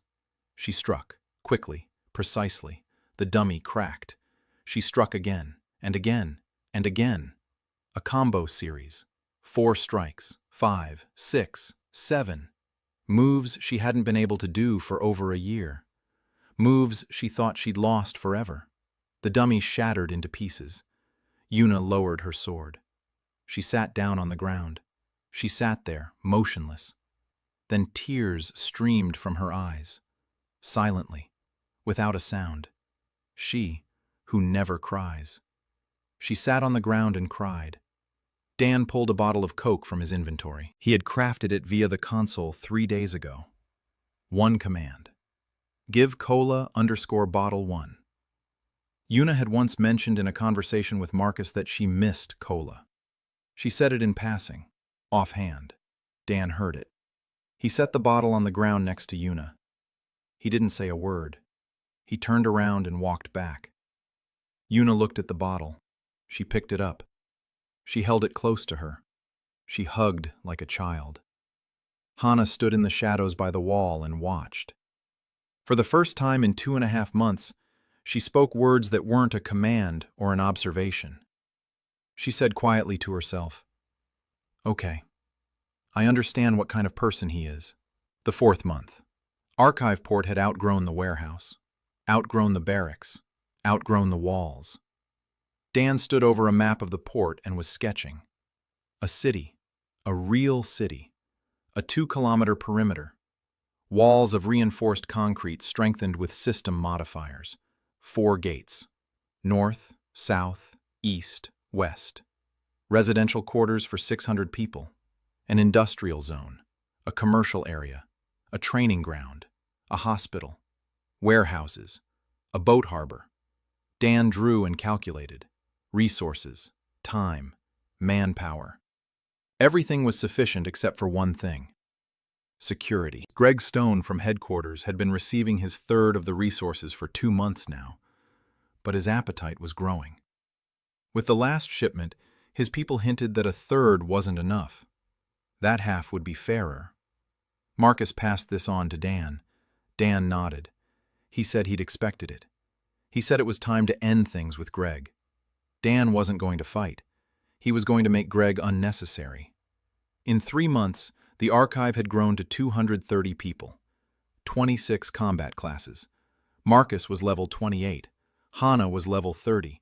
Jingwei was level 25. Yuna, without debuffs, was at level 26. Greg, with his 80 fighters, was no longer an unbeatable force. But Dan didn't want bloodshed. He wanted Greg to understand one simple thing, that fighting the archive wasn't worth it. Not because the archive was stronger, but because the archive was more useful alive than dead. Dan offered Greg a new deal, through Marcus. Not a third of the resources for free. Trade, a fair exchange. The archive sells Greg food, potions, and weapons. Greg pays with crystals, market price. No freebies, no racketeering. Business. Greg received the offer and thought about it for 3 days. Then he replied. He agreed. Not because he'd become kinder, because his people were starving. The dungeons in the city center had reached level 30. His D-rank fighters couldn't get through them. Loot was running out. Food was running out. And the archive always had food. Greg agreed because he had no other choice. But Greg was a minor problem. The real problem was coming from the south. The Order of Radiance. Dan first heard that name on the 100th day. Emma brought the news. She'd been communicating with chroniclers from other regions via the system chat. South of Seattle, in Los Angeles, a mega guild had formed. 1,000 fighters. The leader was an S-rank berserker named Victor Cho, 35 years old, a former corporate lawyer. A man who, in this new world, felt true power for the first time in his life and decided he deserved it all. The Order's philosophy was simple. The weak craft for the strong. That is the law of the system. The Order was moving north. It absorbed small guilds. It took crafters. It took resources. Those who did not obey were destroyed. They did not kill fighters. They destroyed infrastructure. They burned down forges. They wrecked farms. They left bare walls and starving people. Then they offered them the chance to join. People joined, because they had no other choice. Dan read Emma's reports and calculated, 100 fighters, an S-rank leader, advancing north at 200 kilometers a month. 6 months to Seattle. 6 months is right in the middle of the black winter season. Dan felt the pieces falling into place. The Order of Radiance will reach Seattle by the start of winter, when resources run dry everywhere, when the mobs become twice as strong, when every guild is on the brink of survival. And then Victor Cho will offer a simple choice: submit or die. Dan closed his eyes, opened them, sat down at the table, began to plan. First, the city walls must be ready by the 8th month, no later. Gustavo and his team of builders worked around the clock. Dan allocated resources through the console on a case-by-case basis. One team every 2 days. Maximum efficiency. Every unit of material counted. Second, supplies. 3 months' worth of winter food for 600 people. Kamal's farm was operating at full capacity. Rasty organized canning. The cook's system skill allowed him to create dry rations with a bonus to shelf life. Third, weapons. Marcus forged non-stop. Swords, spears, tips for Hannah's arrows, shields. Each item was custom-made, tailored to a specific fighter. Fourth, potions. Soyan had trained 3 apprentices. Potion production had risen to 30 units a day. Small healing potions, antidotes, endurance potions, night vision potions. Fifth, allies. Dan sent Emma to write. Not just the archives chronicle, proposals, reaches out to small guilds within a 100-kilometer radius, contracts for resource supply, mutual protection, trade agreements. 3 guilds responded in the first week, 1 from Tacoma, 1 from Olympia, 1 from Portland. All small ones, all on the brink. All had heard about the archive through Emma's chronicle. All wanted what the archive offered: stability, food, protection. Dan offered them terms. The archive supplies food and potions. They supply fighters for joint defense. Coordination via system chat. Joint patrols. Information sharing. Not subordination. Partnership. The 3 guilds agreed. On the 120th day, Dan left Archive Port for the first time. He didn't want to leave. But Victor Cho sent a messenger. An official invitation to negotiations. Neutral territory. The city of Portland. Victor wanted to see the leader of the archive in person. Dan could have refused. He could have sent Marcus. But he knew Victor hadn't come to fight. Not yet. Victor had come to assess. To understand who was behind the guild that never ran out of resources. Dan had to show him his face. And Dan had to see Victor's face. They met in a ruined restaurant in downtown Portland. Dan came with Marcus and Hannah. Victor came with 4 fighters, all A rank, all above level 30. Victor himself was on a different level, S rank, level 42. Dan saw his system profile through the overlay and kept his face impassive. 42. It was the highest level Dan had seen since the system began. Victor was tall, broad-shouldered, neat haircut, an expensive suit he'd found who knows where. He spoke calmly, politely, like a lawyer in negotiations. He said he'd heard about the archive, that he was impressed, that he was proposing a partnership. The archive supplies the Order with resources. The Order provides protection. Standard wording. Dan had heard it from Greg 3 months ago. The difference was in scale. Greg wanted a third. Victor wanted everything. Dan listened. Then he replied, calmly, quietly. He said that the archive does not accept conditions of subordination, that the archive is ready to negotiate, on equal terms, market price, a fair exchange. Victor smiled. He said Dan was brave for an F rank. Dan replied that rank doesn't determine value. Victor tilted his head. He said those were fine words. He said the world works differently, that the strong make the rules, that this wasn't his opinion, that it was the law of the system. Dan replied that the system was more complex than Victor thought. Victor looked at him for a long time. Then he stood up. He said he'd give the archive time to think. 3 months, until winter. Then he'd come for an answer. He turned and left. His 4 A-rank fighters followed him. Marcus exhaled. Hannah didn't lower her bow until the last Order fighter had disappeared from sight. On the way back, Marcus said that Victor was dangerous. Dan agreed. Marcus asked about the plan. Dan said the plan hadn't changed. Build, stockpile, prepare. 3 months is a long time. Hannah was silent the whole way. As they approached Archive Port, she spoke a single sentence. She said that when Victor came, she would be waiting for him on the roof. Dan looked at her. He nodded. Archive Port had grown to 230 residents and had begun building a full-fledged fortress city. The Order of Radiance, led by S-rank berserker Victor Cho, was moving toward Seattle, and Dan personally met with Victor for negotiations in Portland.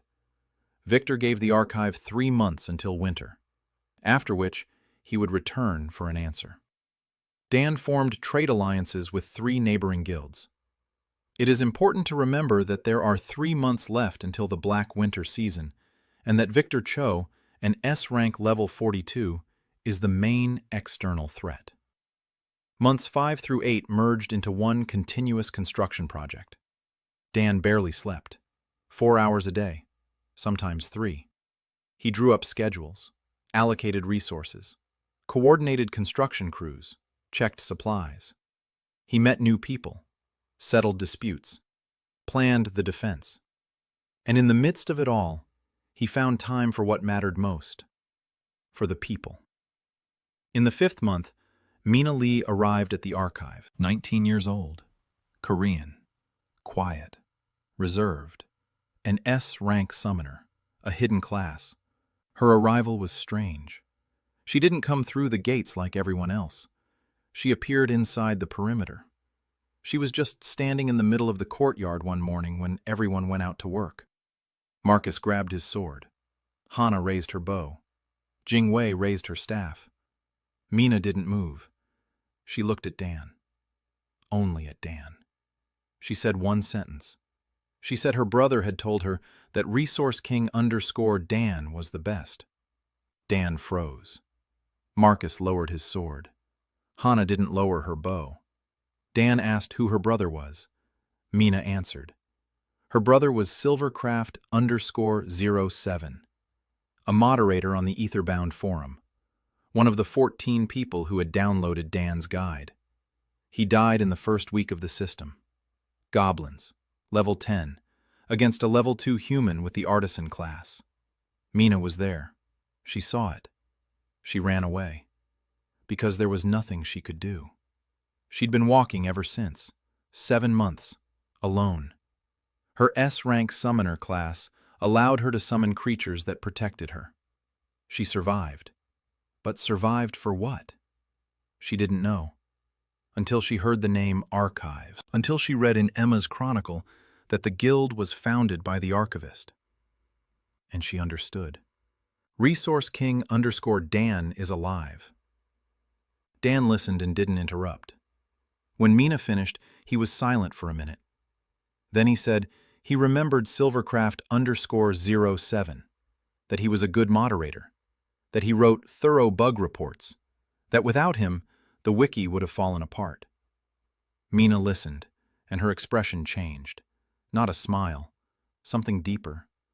Someone remembered her brother, not as a victim, as a person. Mina said she wanted to stay, that she wanted to learn to build, not kill, just as her brother had dreamed. Dan nodded. Mina became the 7th member of the inner circle, and the first person after Hannah to whom Dan told everything. About the console, about the cheats, about Etherbound. Mina listened and wasn't surprised. She'd grown up watching her brother discuss these things with Dan on the forum. She knew half the commands by hearsay. Dan began teaching her.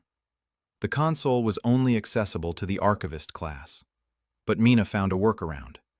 Her class could create system phantoms. The phantoms had access to certain administrative functions. Not full access, limited, but enough to execute simple commands at Dan's direction.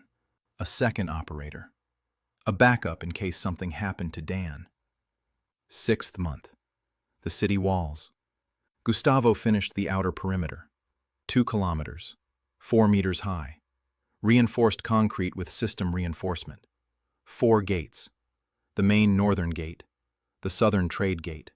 The eastern ones are for workers. The western ones are for the port. Marcus established defensive positions at each gate. Hannah stationed archers on the walls. Jingwei identified 3 points on the rooftops from which her artillery fire covered the maximum area. Yuna trained 12 close combat fighters every day. Her combo sequences became legendary in the archive. The fighters she trained fought twice as effectively as those trained by anyone else. The 7th month. The fortress city of Archive Port. 600 residents. The population had tripled in 3 months. Emma continued to write.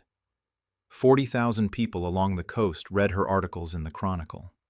She described life in the archive, the contract system, the farm, the blacksmith shop, Soyun Hospital, the school Dan had opened for the children. Yes, a school, because there were already 32 children living in the archive, and Dan refused to let them grow up without an education. An elderly woman named Eleanor became the teacher. Class F librarian, a bonus of plus 10% to learning speed within a 20-meter radius. The children in her class gained skills 10% faster. When Dan found out about this bonus, he quietly said that it was the best F rank in the world. 8th month. Final preparations. Dan was sitting in the command center on the 2nd floor of the main building, a former warehouse, now the guild headquarters. In front of him was a map of the city. Red dots. O. Defensive positions. Blue. Resource depots. Green. Evacuation points for non-combatants. Yellow. Soyun. Medical stations. Dan was checking the supplies one last time. 3 months' worth of food. Check. Potions. 320 small healing potions. 60 antidotes. 40 stamina potions. 20 night vision potions. Check. Weapons. Every fighter has a personal weapon from Marcus. Check. Walls, standing, gates, fortified. Traps, set. Allies. 3 guilds, 150 fighters. On standby. Done. Dan closed his eyes. He opened the console. Final check. He entered the command check_event_timer season_Black Winter. The console responded. Black Winter season. Activation in 14 days. Dan closed the console. 14 days. In 14 days, the world would become twice as dangerous. Resources would stop appearing, monsters would grow stronger, and Victor Cho would come for an answer. Dan opened his eyes and looked at the city map. 600 people behind these walls. His people. His city. Built from the bugs of a dead game and the stubbornness of a single former nerd. Dan allowed himself a smile. Then he stood up and went to work. 14 more days. Mina Lee, an S-rank summoner and sister of the late Etherbound forum moderator, joined the archive after recognizing Dan from her brother's stories. Dan taught Mina the console's basic functions as a backup. The fortress city of Archiveport had grown to 600 residents, complete with full infrastructure and a defensive system. It is important to remember that there are 14 days left until the Black Winter season, and that Victor Cho will arrive at the start of the season. The Black Winter season began right on schedule. The sky darkened. The temperature dropped by 15 degrees in 2 hours. Snow fell in Seattle for the first time in years. Heavy, heavy. The system panel flashed before the eyes of every living person on the planet. Attention! Seasonal event, Black Winter. Duration, 90 days. All resource nodes deactivated. Monster level doubled.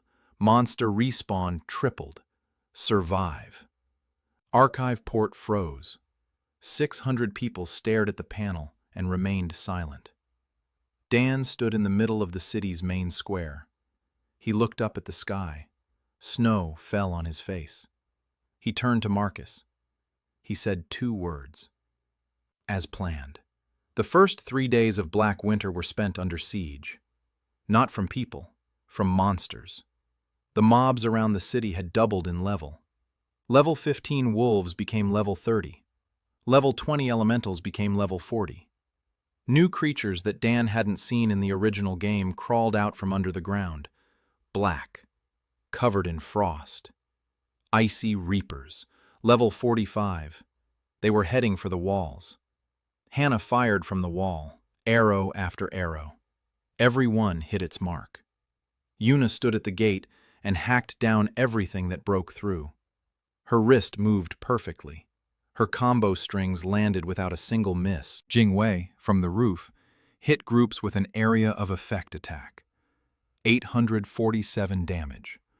With her new level and practice, it was already 1,200. Marcus coordinated the fighters on the walls. His level had risen to 32 over the past few weeks of intense grinding. Soyan ran between the wounded with potions. Mina stood next to Dan in the command center and relayed his orders through her summoned phantoms. Communication, coordination, logistics. 3 days of non-stop fighting. The walls held. The gates held. The people held. On the 4th day, Victor Cho arrived. Not alone. An army. 500 fighters of the Order of Radiance. They appeared from the south. A column on the road. In the snow. Victor at the head. Full S-rank armor. Golden. Glowing. A sword on his back the size of a man. 4 A-rank soldiers beside him. Behind them, hundreds of D and C ranks. The army stopped 300 meters from the southern gate. Victor stepped forward alone. He stood, raised his hand, a gesture of negotiation. Dan climbed down from the wall. Marcus grabbed his arm, said he wouldn't let him go. Dan looked at him, said it was his job. Marcus wouldn't let go. Hannah climbed down from the wall. She stood beside him. She said she would go with him. Dan shook his head. He said he would go alone. Marcus clenched his teeth. He let go of his hand. Dan walked out through the south gate. He walked through the snow toward Victor, unarmed, wearing a winter jacket over a sweater. 300 meters. The snow crunched under his feet. The Order's army watched him. 500 pairs of eyes. Dan walked and didn't stop. Victor waited. Dan stopped 5 meters away from him. Victor looked down at him. An S-rank berserker, level 44, against an F-rank archivist. Victor said he had come for an answer. Dan said the answer was the same. No. Victor shook his head, said it was a pity, said that in that case, he would take what he needed. He turned and walked toward the army. Dan stood in the snow and watched him go. Then he turned and walked back toward the gates, at a brisk pace, but not running, never running. The attack began an hour later. 500 Order fighters advanced on the archive's walls from 3 sides: south, west, east. They left the north open. Dan knew why. Victor was leaving an escape route, so the defenders could flee, so they could be rounded up one by one later. Standard tactics. Dan wasn't planning to run. He was sitting in the command center. A map lay before him. Mina was beside him. Outside the window, a roar, screams, explosions of magic. Hana on the eastern wall, 20 archers under her command. Arrows flew non-stop. Hana didn't miss. Not once.